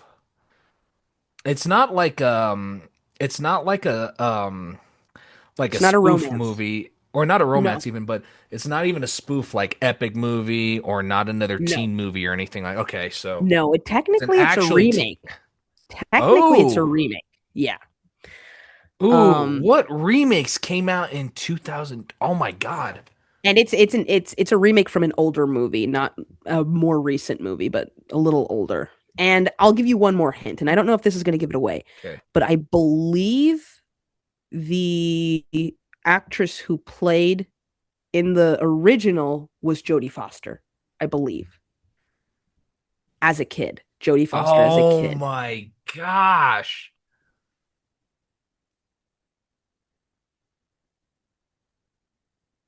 I don't know. I'm stumped. Freaky Friday. That's Lindsay Lohan. Yep, that's Lindsay Lohan. She played Jodie Foster's character. Oh, I forgot. Okay. So Wait, remember, Freaky Friday, actually, for those of you who don't know, was a remake. that's right. I forgot about that. And actually, Freaky Friday, the original, Freaky Friday with Lindsay Lohan and Jamie Lee Curtis, along with the sequel to that, Freakier Friday, are all available on Disney Plus. Oh my gosh, you're right. Not Jodie Foster sponsored. was in the original. And she was like 13. For She looked some reason, like, I thought that was Tatum O'Neal. I don't know I why. don't think I know who Tatum O'Neal is. Tatum O'Neal was Ryan O'Neal's daughter. She was in the movie Paper Moon from the 70s. Yes, I'm not familiar with those, but I'm sure if I Okay. saw her face, I would recognize She it. won an But she's one of the only child actresses to win an Oscar. So, okay, very cool, yeah. very cool. But I'm sorry. yes, the studio created MySpace profiles and interactive content to connect with teens, so you could technically befriend the movie Freaky Friday. And That and for is those of you who are not wild. familiar, on MySpace you had to ask permission to be someone's friend, You did. and I guess that was the case for profiles like this. Yep, I remember. Okay, yep, yep. I All right, I do great remember. job, So, my friend. I am ready to have my all right, brain I got teased. two. Let's see if All you right. can do better. Okay, okay. I have I faith in don't you. think I can. I don't think I can. I haven't been doing so well these past couple of months, but hey, I'm in it for the fun fact You that I got it. learn You got that I'm this. learning. Okay, Okay, okay, sounds okay. good. Okay, number one. Which fast food giant held a massive global marketing tie-in for Fellowship of the Ring, famously releasing a set of light-up glass goblets? Oh man. And then I was just thinking about the Star Trek fact that you gave me. Yep. I don't want to get those confused. But I Um, also can't remember what you frickin' said. let's just Uh, say maybe just keep it in the back of your head. I'll just say that. The Star Trek. okay, well, the problem is I can't remember exactly what you had mentioned about the Star Trek, where it came from. Um, oh man, I missed it. I was looking this way. I didn't Okay. want you to see it. That was the Okay, that's point. fair. That's fair. That's fair. Okay, okay, okay, okay, okay, okay. Is it one of the four horsemen or three horsemen? Yeah, it might be. Is it Wendy's? No, it is not Wendy's. Was it McDonald's? Nope. Burger King? Yes, it was Burger King. Oh man, Burger King stays goaded as the top marketing Yes, it whatever, was. It Holy was. crap. It was Burger King. While McDonald's usually landed the big Disney hits, Burger King won the Lord of the Rings contract. Those heavy glasses, Lord of the Rings cups are now staple items in thrift stores and millennial kitchen cabinets everywhere. So it That's was truly Burger King. amazing. I'm Mhm. wondering how you can own the rights of certain promotional things. Like, is it like a lottery? Is it like a I think bidding it's a system? studio deal. I think it depends on how much. Oh, I think it depends how much, how many other companies money. want it as well. So I think it will Okay. go into something like that, or into kind of like, it'll, or to in like a bid to like, Yep. different Yep. fast food chains, and then whoever wins the bid gets to market it or gets the marketing Okay. rights. So, Okay. it just That's really a good one. depends. That's But, a really great question. exactly. And then some they just sign on. They're just like, yo, we want McDonald's, we want Burger King, we want Wendy's. And then Yeah. sometimes we'll be like, great, we'll do it. So, Great. yep. More money. Yep, exactly. So, unfortunately, I can't give you a full point on that, but I'll give you half a point because you did Oh, get it I on the don't first. deserve any points on that I'm one. giving you, I went through two other horsemen and I still got it I'll wrong. give you, I'll give you, how about this? I'll give you a quarter point. So, Oh, okay, I'll take okay, that. quarter point. So, okay. Quarter pounder, quarter point, Yep. whatever. Royale with points. A So, royale with cheese. What do you Royale call a with royale cheese. with cheese? Yep. And then number two, to promote his 2009 film Avatar, James Cameron partnered with which electronics company to convince the world they needed to buy brand new TVs to watch the movie at home? So I'm assuming that's a company that also sells TVs then. Yeah, it's a company that sells TVs. Yes. Oh, okay, okay. So the only one that comes to mind, or the only two that really come to mind are Samsung and LG. Yeah, I'm just gonna go with Samsung. Okay. Um, it is incorrect actually. Um, I could tell. I could tell. yep. The correct answer is Panasonic. Oh, okay, okay. I get you. I Yeah, get the you. correct Panasonic. answer is Panasonic. The marketing push was because Panasonic pushed the birth of the 3D TV craze. Panasonic spent millions on Oh, Avatar branded displays in stores, betting that everyone would want to wear 3D glasses in their living room, a trend that died almost as fast as it started. I forgot about the 3D TVs. Oh And the man. 3D Blu-ray players. No, man, I literally went to Sears during one of the World Cups. I think it was like the 2010 World Cup, like right after uh Avatar came out in 2009. Mhm. And there were, they were showing like back in the day in Sears, and we talk about this in one of our episodes, you could literally just go and watch TV at Sears because they had TVs everywhere and you could just enjoy it. Well, they were playing the World Cup and they also had glasses there to see it in 3D. Now, I don't know if it actually worked, but oh man. And it was Panasonic. Yep. That's a great one. That's a really great question. Okay, here we go. Number three. In 2006, which superhero franchise revealed used a hidden marketing campaign where the film's iconic logo was subtly integrated into the architecture of real-world cities and websites without the movie's title? Superhero movie, Yes. 2006. You said it was a franchise? Yeah, I guess you could call it a franchise, but yeah. Its franchise existed a little bit before 2006, but yes. A Actually, little a bit lot before before 2006. 2006. Oh man. I'm blanking on what movies came out in 2006. So, All good. uh I have 2006. Superman? Dun da da dun dun dun Yeah. dun dun dun Yeah. da da dun dun dun Yeah. dun dun dun. Superman Returns.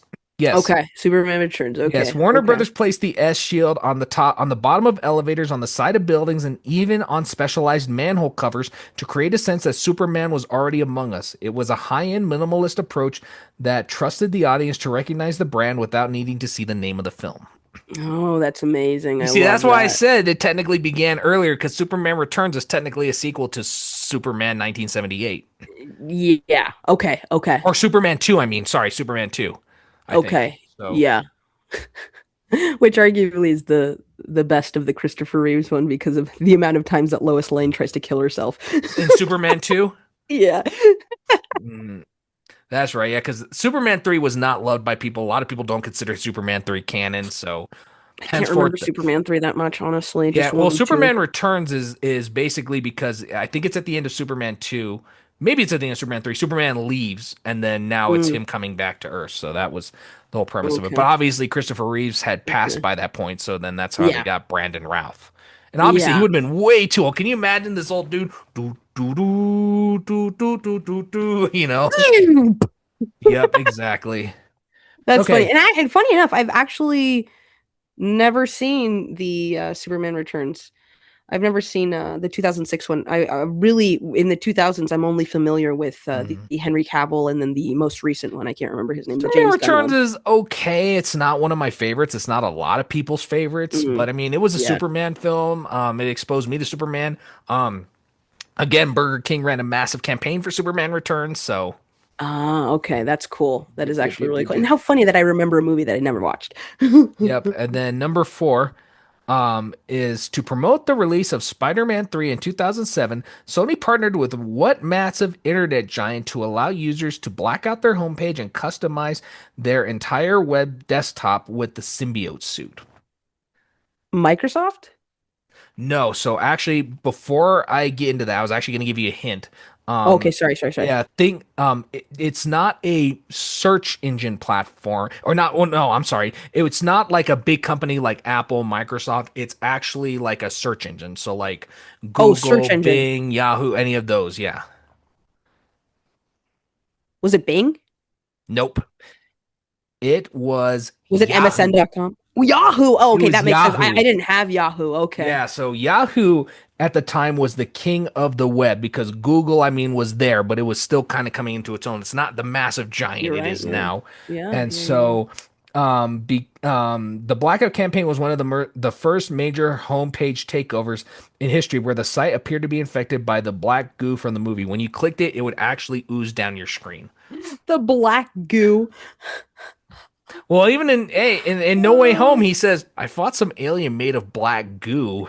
Oh man, but they also made they Hmm. also made Tobey Maguire feel weird about having natural web swinging and slinging True, abilities. true, true. So yeah, I guess in a sense it was payback. Yep, And for I the guess so. last one before we get into our final segment is which 2009 horror movie became a massive hit because of the marketing campaign asked fans to demand it via a website using early social media buzz to decide which cities would get to see the movie first. And you actually said the title of this movie a little bit earlier. I know what it is, but I don't want to be too confident, and I'm Okay. only going to assume it's Paranormal Activity. Ding ding ding. Okay, There it is. cool, Paranormal Activity. cool, First cool. I first didn't want to ma be too cocky, to be honest. First massive first or actually no wait. I'll add up your points at the end. But anyhow, basically the studio used a demand it button on their site to create a sense of scarcity by marketing fans earn a screening in their city that turned a $15,000 budget movie into a 193 million dollar global phenomenon. I Wow. cannot read to save my life today. Wow. Wow. Yeah, I so mean, I remember the buzz and the hype, but I'm really trying to remember that demand button. Perhaps I uh just, that's so weird. it was on their website, so if you Oh, unless you visited the website, that's the only that would way make you would sense. see it. So Okay, okay. Well, um I do remember the Paranormal Activities did have a good run domestically it in did the had an box office impressive run. because of the marketing itself, and The that fact is a that it form felt of like a marketing too. real found footage thing. Well, they never really confirmed whether it was real or not because Yeah, of the way that that they was the whole marketed it. part of the marketing. Yeah, was to Exactly. make They it they say, kind of was it pulled a Blair real? Was Witch. it real? Was it not real? You know, and so Yeah. Yeah. I that mean, was and then the, they just, lost my attention after the second one. yep. So you got two and a quarter points. I will take that. I'll take two and Yep. a quarter. Because you got Superman and you got Paranormal Activity. So, And there we go. I'll take that. I'll take yep. that. So, I'll have to visit Burger King again. me too. It's very sad to see that a lot of Burger Kings are empty. And yeah, I Yeah. might go give them some money one of these days. I'm gonna go up to the counter and be like, I hear you guys are doing Fellowship of the Ring cups. They're not even know what you're talking about. It's gonna be I'm sure so. I'm sure most of the employees there were born way after the movie released You'll have to anyway. video that if you ever do that for sure. Oh man, I'm too shy to do that. Ah, okay. No, I'm kidding. I'm Yeah, kidding. yeah, yeah, But that was a absolutely. great section. Hey, I'll take two and a quarter points Great any day. section, great fun facts and trivia. A little longer than we usually do, but hey, I am here for it. I would much Yeah. rather have a good fun facts and trivia section than just to split it up just because we want to get through it. I think this Yeah, was great. exactly. Exactly. But So, now we're on our third and final segment talking about our memories. absolutely. So, I'm going to ask you, my friend, because I've talked a Alrighty. lot about all of this, and a lot of people I think kind of know where I come from. Okay. What was your first memory of experiencing this kind of movie marketing? So I have two memories, and now Yep. I'm not sure if these two memories are the first times, some of the first times that I've experienced movie marketing. But Yep. because they're the most memorable, I'm going to talk about them.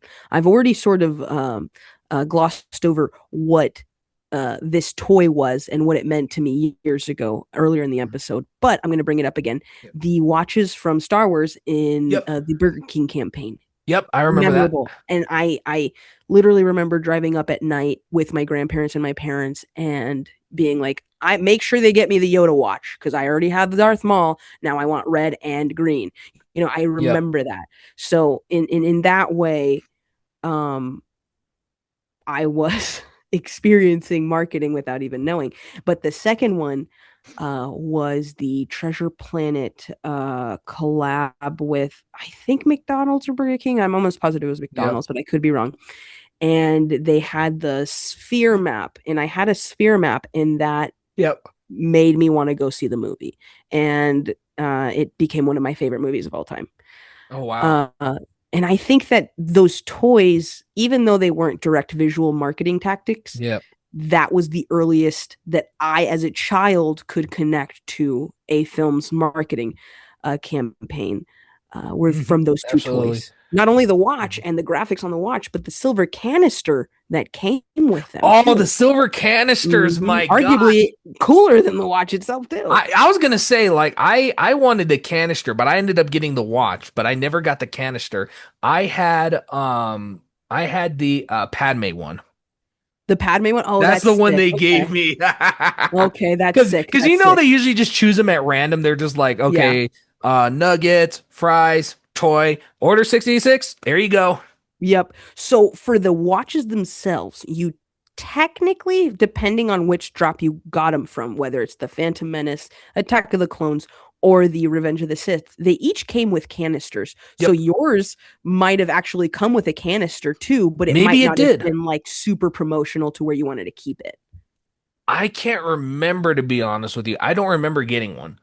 Okay. So Okay. either they cheated me or Probably did. They probably yeah, did. either they cheated me or I just don't remember getting it. But yeah, They I could do have ran remember out getting of the them though, watch. because Oh, they could have because they were in high demand. fast food establishments are notorious for running out of product like that, Yes. especially big name brands or movie deals that do collaborative toys or something physical.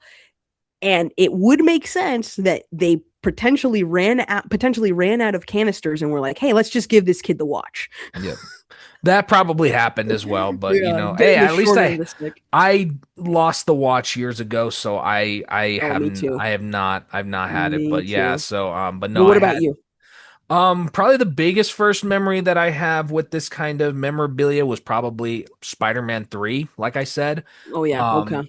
um, but but but actually it was probably the one I mentioned earlier was seeing Revenge of the Sith on a Cheez-Its box. That was my first The Cheez-Its exposure. box. I Yeah. mean, I knew kind of vaguely what Star Wars was. I obviously didn't know how big of a fandom it had. And Okay. obviously, my parents, when I was young, didn't really expose me to a lot of these kind of things just because of the environment I was raised in. They never discouraged me. I mean, obviously, I think if I wanted to watch Star Wars, they probably would let me watch the OGs for sure. Okay. They probably would have let me watch episodes 1 and 2. They probably wouldn't have let me watch episode 3. The younglings. I mean, yeah, exactly. But yeah, so that was kind of my first memory. Of course, I also That's awesome. remember of course the Star Trek glass I had. Yeah. And Okay. actually funny enough, the reason I got that, so I went with another friend of mine there and he actually wanted it and I didn't care really, you know. I at the time I was just kind of like I wasn't the hugest Star Trek fan at the time. It was actually that glass that kind of got me into watching Star Trek. And Really? Okay. yeah. But he wanted it, but then his mom said, you know, Jonathan paid for the meal, which I did. And the reason I did is because I had an advance on some money I had earned. And so I paid for our lunch. And she said, you know, you should let Jonathan keep it because he bought it. And I can't say he was the happiest about it, but he relented and gave in. And that's how I came to own it. Wait, you bought two meals and only received one toy?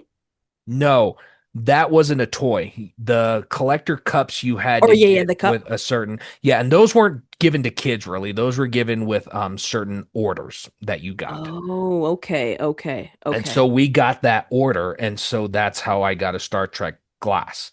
Oh wow, And okay. and you see he's the one who ordered that specific meal, but I'm the one who paid for it, is what happened. Oh, okay, okay. So his mom was like, you know, you should let him have it. So I said, okay, you know. And I so that's see. how I got Okay. to keep it. And he wasn't, you know, I can't say he was the happiest about it, but he relented and he let me go home with it. So Okay, okay. yeah, so I did, it wasn't something I cared about. It wasn't like I was mad that he got the cup, you know, it's just Yeah, yeah, yeah. yeah, it's just kind of one of those things. But that was my first real memory. So, you know, when you look at early 2000s movie marketing, it seems just we talked about this too in the intro. It seems like it was more engaging and personable than modern advertising that leads you down a million different links to Mm-hmm. different profiles and stuff. Mm-hmm. And the reason I think that was is because it got into your everyday life. You couldn't escape it. The thing is, when Yeah. with social media, you can turn off your phone. You can disengage from social media, and you're not going to have to worry about seeing really a whole lot of advertisements unless it's for something huge like Stranger Things or The Last of Us or stuff like that. They still Mhm. might go that approach, and even modern Star Wars will go on that approach. Marvel will go on the same approach, but really, not many of these companies now go to the point where it's like you go to a grocery store, you go to a local department store, you go to you go into just your local barber, or you go into a local place, and you're seeing ads for these different kinds of movies and these different things. It's not as, I don't want to say in your face, because I mean it still very much is, but it's not in the same way. It's not in the way of like you going about your daily life and being advertised a movie. Now it's they're trying to sell you through social media basically, and trying Yeah, to and sell you through all these other little small things, through apps and through all these other things that really aren't that personable, but more so yeah, marketable and profitable money wise, is what I yeah, feel. And it really just penetrated your everyday real life. It's kind of like, you go to the grocery store, you're not thinking about Spider-Man, but you walk in and you see a whole thing of Spider-Man covered Cheez-Its or something. Now you want Cheez-Its, you have to see an advertisement for Spider-Man 3. You go yeah, to Burger King, and even if you're not planning on ordering the secret menu items, you're still seeing billboards and signs on the windows for that very product, yeah, yeah. and Well, whatnot. even movie run times acted as a form of marketing too. Yes, I feel like 100%. sometimes movies nowadays, if it's not really big, it'll last maybe a month or two in the theater. Yeah, But back in the day, they sometimes last an entire year if it was that good, and that alone yeah, is marketing. And now, um, insert popular TikToker, popular, musician is going to be in the movie because they're the yep, the at the forefront of the poster, yep, and that's what sells.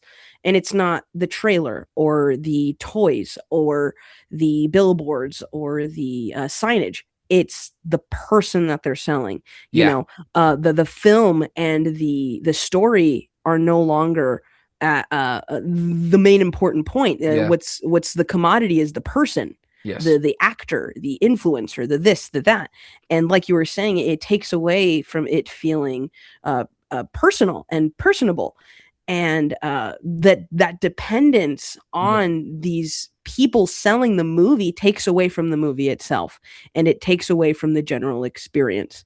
yeah, um with the trailers themselves and their run times and how long they last in the theaters, most of the time you'll see a trailer once, you'll see one trailer, but then you'll see it on Netflix, and you'll yeah, have to go on Paramount Plus to see another trailer, and you have to pay for all of these subscriptions to be yeah. to market their own movies. Yeah, and even with these new Avenger teasers that they're putting out, you have to go see Avatar to see them, you Yeah, know? And yeah, I mean, yeah, now they're getting released online, but like within like after like a week or two of it already showing in the theater. So the only way you know about it is word of mouth. It's kind of like even yeah, back in the day with the ARG stuff. It was all really word of mouth unless you were a part of that ARG.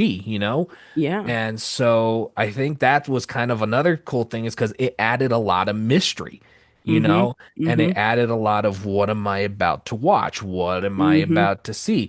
I mean, there are some movies like, okay, I know this is a very early example and this has nothing to do with any of these major tie-ins or whatnot, but look at the marketing for The Godfather, 1972. There were almost no images of that film shown in any of the TV trailers. It was just The Wow. Godfather is now a movie from Paramount, rated R.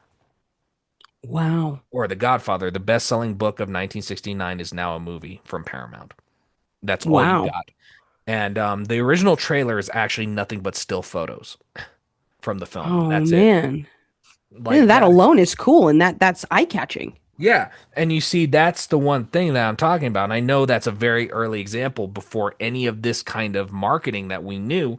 But Hmm. really, that kind of paved the way for it because it added mystery. And I think that was the biggest thing with these marketing tools and these campaigns is even though we knew what Spider-Man was about, even though we knew what Batman was about, even though we knew what a lot of these movie franchises were about, it still added that little bit of mystery and that still a little bit of Hmm. want to go watch the film because now Hmm. it's entering everyday life, whereas now it's a part of everyday life, if that makes sense. Yeah, and even physically being a part of everyday life, it made you feel, and I can't describe it any other way, but it made you feel like a winner.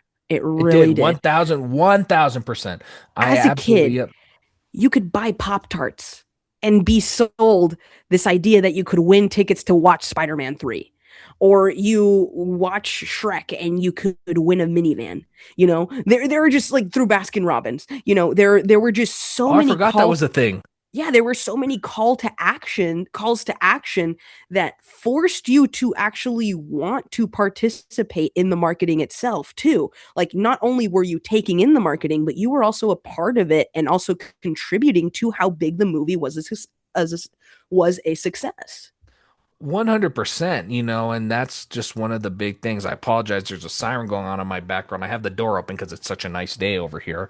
But basically, no, 100%. I hear exactly what you're saying. I think the thing with it is that, really back in the day, it was personable and it was to a point. And the thing is that, yeah, they were trying to sell tickets. Yeah, they're trying to get you to go watch a movie, but they weren't trying to sell you, if that makes sense. They were trying to sell the Mhm. experience, which in turn made you want to go watch that movie. Whereas now they're trying to sell you to say, this is why you should do this. This is why you should do that. And yeah, all marketing's about that. But now it's Yeah. very much them telling you why you should versus in the past where it was more just like, you have fun with this, go watch this movie. You like Yeah. this kind of food, go watch this movie. You Yeah. like you like go shopping at these places, go watch this movie. Yeah. And now you open up Instagram and it's not this. This is not a real example, but it'll No. be like Mr. Beast like, "Hey guys, I just got out of the theater of Doomsday Part 1. Oh man, it was so awesome. You're here I am with my Yep. friend uh Chandler. insert Chandler and we are doing this." And then also, by the way, that cool TikToker that has millions of views is going to do a video on it too that I'm going to be a part of. So what, like, stay tuned for that. And it's just like it just feels like, I don't know, it's just Yeah. so hyperactive and it feels fake. And like I said, I'm not saying Mr. Beast did this, but No, no, him I being know, one I of the know. most influential, You never know. He might one of these philanthropists, days. he might, who knows, he has too much money, he doesn't care about that. No, he doesn't, But but you never know. If it can make him more money, he might. true. But that's what you're seeing. That's what you're seeing. You're seeing desperation. You're seeing brands and studios paying these people, saying like, please market my movie because guess what? Yeah. I don't think it's going to do well in the theater. And it seems strategic, but it comes off as undignified. Please, please, please, please. Quite literally, I might don't as have well a go. franchise to belong to. Literally, please, I spent all my money paying Scarlett Johansson. I have no more money for marketing. Please come see my movie. Here, a picture of boobs. Yeah, exactly. You read my mind. I was gonna say the Oh same man. thing. Oh Oh my man. gosh, but no, absolutely. I 1000% agree with you. I feel like a lot of it is them trying to reel you in now, whereas in the past it was like, here, we'll throw you the bait and then we'll let you take the bait. You know what I'm If you saying? want, if If you you want, want the bait, we're not going to yeah. force you to take the bait. Nowadays, it's like they hook you and then just start. You know what I'm And then saying? they make you forget about that, and they're like, here's another hook for a different movie. Yes. And now you got one going in your arm. Now you got one going in this arm. You got one in your cheek. You got one in your forehead. You got one in your toe, and you're getting pulled in a million different directions. And then the words come out, only available on Paramount Plus. And then you have these streaming websites pulling you in a different direction to Yep. be able to experience these films. Exactly. And so it's like, it's kind of like, where's the line? It's Where's the kind of like, line? It's so confusing. It feels so overwhelming to enjoy something that should be enjoyed by the masses. I don't know. I don't know. I 100%. might sound like an old fart saying that, but man, it's overwhelming. I mean, we are kind of old farts, so I mean, but I think really that kind of marketing also had a bigger pull because I actually wanted to go watch these movies because of it. Um, Yeah, yeah, excuse me, I wanted to see Star Wars. I wanted to see all these movies, I wanted to see Spider-Man, I wanted to see all these movies that were being marketed at me. I wanted to yeah, go see because it was a part of everyday life. And it was also kind of a yeah, way, I think, to say like, hey, my movie's PG-13, but your kid's still gonna love it. Maybe accompany them at the same time, but they're gonna love it. yeah, Whereas yeah. nowadays it's kind of like because parents can take their kids to pretty much anything if they're with them, they don't even care about that, because nowadays you will not believe how many kids I saw going to watch Deadpool 3. And don't get me wrong, I know Deadpool's a superhero, Really? but Deadpool is very much a mature superhero. Oh And yeah, yeah. there was at least 5 to 7 kids in that movie. Oh man, oh man. And like two of them were playing in the aisles because they were bored Yeah, and yeah. whatnot. And so it was tough. But But even then, that exclusivity you find like. Do you remember the marketing for the movie Bruno? And we've talked about this in another yes, episode. yes, yes, yes, yes. The That's a good one. marketing was basically talking about how crude and sexualized this movie is, Oh yeah. that you can only be 18 to watch it, that, only Yep. adults can watch it. And obviously, as a teen or as a kid, you're going to want to watch it. If someone tells you not to do something instinctually, you're probably going to want to do it even more. And now you don't really have that luxury because you don't have people denying you access. You don't have the movie theater denying you access in this way. I'll touch upon my point right now because Yes. obviously you do. But you also don't have like the blockbuster attendant uh, denying you access. Yeah. Now, all you have to do is put a password onto your streaming site and you have access to everything.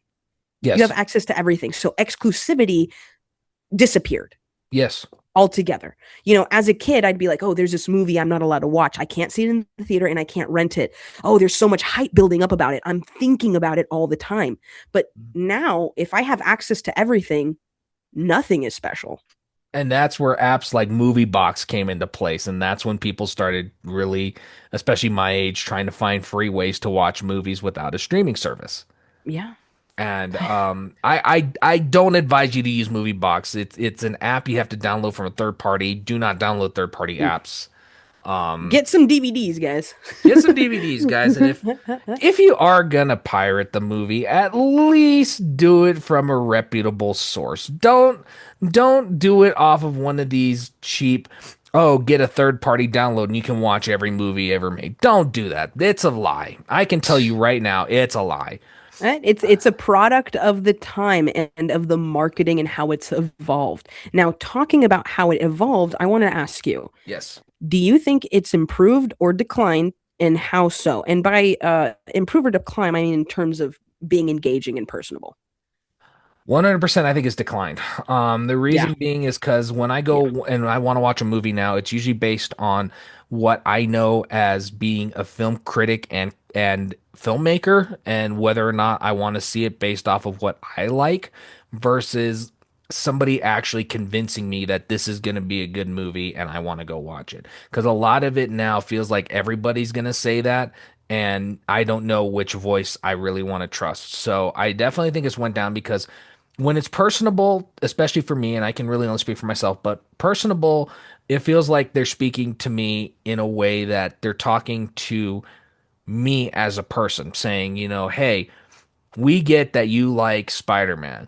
Guess what? We're going to put him on everything. And it's kind of like, hey, guess what? I go to the store and I want Wheaties. There's Spider-Man. And they're not saying, hey, go watch my movie. They're saying, hey, enjoy your Wheaties. But hey, Spider-Man, I'm right here. Friendly neighborhood Spider-Man. Hey, what's up? And then you go on, you get a lot of these other things, and then you start hearing about it, and you're like, maybe I'll go check this out. I've been seeing a lot of good things about it. People have said good things about it. Yeah, I'll go check this Spider-Man movie out. and stuff like Yeah. that. Now I feel like even with the Tom Holland Spider-Mans, it feels like a lot of me wanting to go watch that is just nostalgia bait, really. And Yeah. I know that's a crazy thing to say here on Rewind Room, but I mean it does exist to a certain degree, you know. Yeah, And it can absolutely. be used for good and bad, but I feel like a lot of movie marketing doesn't do nostalgia bait the right way. It's nostalgia bait for the sake of just getting you to buy a ticket instead of nostalgia bait for actually trying to truly be nostalgic and actually trying to do something. And so that's why I feel like it's declined. Well, you have also two huge moving factors that, evolved into this greedy, egotistical, manipulative at times Yeah. systems, both one being streaming and the other being Hollywood, and it makes you feel, going back to your example about how you felt as a child seeing something Spider-Man or whatever, Yeah. it made it feel like the movies need us, Yeah. and they need us as participants to go see that movie. Yeah. And nowadays it sort of feels like, eh, if you want to watch it, subscribe to this. If Yes. you want to watch it, you should have, if you want to know anything about it, you should have seen the Instagram post that we posted 4 weeks ago. Or Yeah. you should have been a part of that live event we had on Facebook.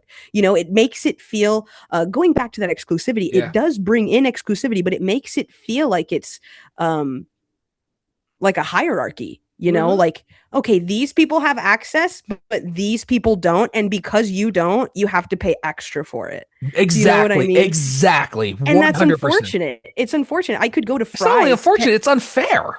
It's unfair. I could go to Fry's 20 years ago and be reminded of a movie just by the mac and cheese boxes. Yes. And now to know movies, you have to be a part of like the film world. You have to be a part of this. You There's really a only lot of hear about the three or gatekeeping. four. There's a lot of gatekeeping about movies in general. And you really only hear about the top 3 movies coming out in that period of like maybe 4 or 5 months. Everything else you have to like do research on.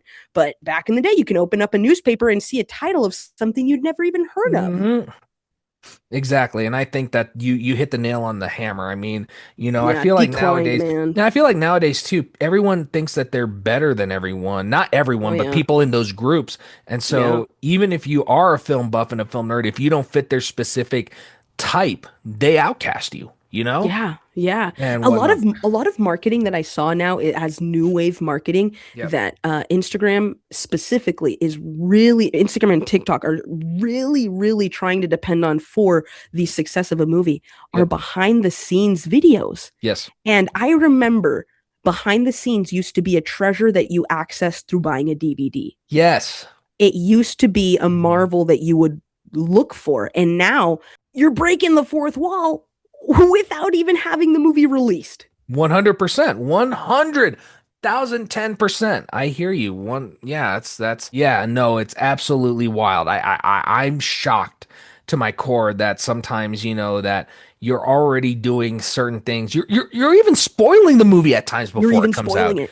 You're you know? spoiling it. And people complain about trailers spoiling the movie. I mean, behind the scenes sometimes can spoil it even more because now you're seeing like, okay, there's this set photo of this thing, but you don't realize that's going to be the climax of the movie. You know what I'm saying? And Mm-hmm. such like that. And even though, Mm-hmm. yeah, they don't tell you that that's going to be the climax, it's still the same difference, you know? Yeah, And so, yeah. no, I think it's definitely declined because now it's who gets access, when do they get access, and will they get access? Whereas in the past, it's like Mm-hmm. you choose if you want that access. And if you want that access, welcome, my friend. If you don't, maybe I'll catch you another time for another movie. You Absolutely. And know? then every movie, for the most part, had some level of play, some equal level of playing field, you Hmm. know, or of a playing field, just because, I don't have millions of dollars to have the top celebrity talk about my movie on their live stream.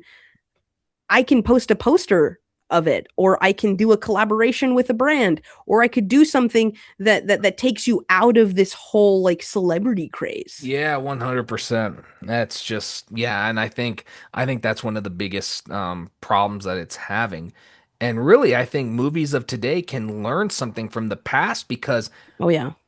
I mean, Doomsdays, I think, is doing all right with kind of keeping the mystery of it and releasing these small teasers. And really, these don't have any insight as to are these scenes going to be in the movie or not, you know? Mm-hmm. Are Yeah. these scenes going to be a part of it? I mean, for all we know, these could be just trailer sake. I mean, okay, yeah, the characters are going to be in the movies because they confirmed, Steve Rogers will return, Thor will return, the X-Men, all these people are going to return, but it's like, are these scenes actually going to be in the film? Yeah, a lot of it is hype for the sake of hype and then disappointment. I mean, Yep. look at and this isn't in a movie landscape, but going to streaming, look at the hype that was built around Stranger Things. Yep. So much so to where they literally gaslit their freaking uh uh fan base to thinking that there was a secret episode because of how the final season concluded. Now, I know a lot of people liked it, but a lot of people didn't. And The final season was horrible. to wait almost 15 years for an ending, a conclusion, not 15, but to wait almost 10 years for a Yeah. conclusion of something, to just be a dud through marketing is kind of genius, but also it sucks as the It viewer. sucks. It really It sucks. sucks because here's the thing: they built Stranger Things up like this is the end, this is the finale, Everyone's gonna the die. the biggest Netflix show of all time. Bodies will drop. Bodies will drop. Who wants to live forever? All this other stuff, and Mm, then the next thing yeah. you know, they Happy, play happy, it safe. happy, happy, happy, Yes. happy. Oh my gosh, you will not believe how badly I wanted to scream at my TV when Oh I watched man, that. me too. What a way to start the new year. But It's anyway, we're here. not talking about Stranger Things right now because No, that we could are be an not. entire episode. But do you think that because of the way that intentions and general directions for movie marketing has shifted, that there is hope for them to say revert back or evolve into a way that is similar to what we grew up in? Or do you think greed and clout is the reason why it's sort of dying? I think it's a double-edged sword. I think for one, yeah, I think the people who would turn it around and do stuff would be people like us, people who grew up with this kind of thing and who really were gripped by it. And then let's say we do make it into the landscape of Hollywood or the film industry within the next 10 to 15 years, let's say. And then we Yeah. start marketing our movies that exact same way. That's going to be a big nostalgia grab for a lot of people who grew up in that era. And it's going to be something different. And for the new people, it's going to be something new. They're going to get to experience marketing in a whole new way. The Yeah. problem is that with so many people now getting dependent on social media and getting dependent on technology, the question becomes, will they grasp it? Will they Yeah. actually choose to interact with it? And that's where the Yeah. caveat comes in, because then some of these people might just say, oh, these filmmakers are just a bunch of nostalgia hungry filmmakers who think they can turn a big buck by marketing a movie in an out of date way. Yeah. And Yeah. and that's the sad part is I think that there is a hunger for it. I think that fundamentally people do crave tangible things. I've said this multiple times on this show. Yeah. The problem is that will they actually choose to interact with it the same way we do? That's fair. I mean, you can lead a horse to water, but you can't make it drink. Oh 1000%. man. And I think the biggest problem that I fear with it is that if let's say somebody knows about it, and then let's say you get the gatekeepers, and then they come in, and then the next thing you know, they're saying things like, look at these people who are trying who don't even know how to engage with a modern audience, and then they start pushing us Uh, out, and yeah. start trying to find ways to do that. And I mean, obviously, the only way you can really make it out of that is if you become a huge name like Spielberg, Tarantino, Cameron, Nolan, people like that.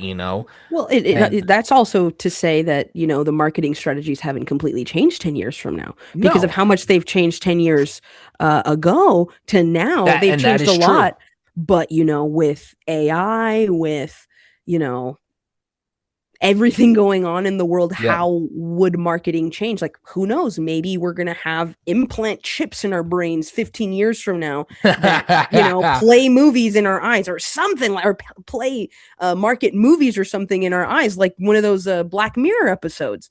We don't even know the I trajectory of don't where the marketing scheme is going to I gotta say, go. if that's where it's gonna go, count me out. That's Count all I me gotta out. say. Count Count me me out. I out. don't want crap going in my eyes to watch something. I want to watch it on a screen. There you go. End Let's of keep it story. intentional. Let's keep it Yep. intentional and dignified. Absolutely. And with that, my friend, I think that's a great place to say that that's another episode in the bag, folks. Yes, yes, We sir. Yes, we appreciate you guys sticking with us on this one. I know it was a little bit longer, but we had so much to get through, and we hope through this time we were helped you relive some of those awesome memories from your youth and from your childhood. And I hope that this is just a reminder of not how much things have changed, but just take a moment to think a little bit about how you're consuming media and how you would like to be consuming media and how you would like to be marketed to.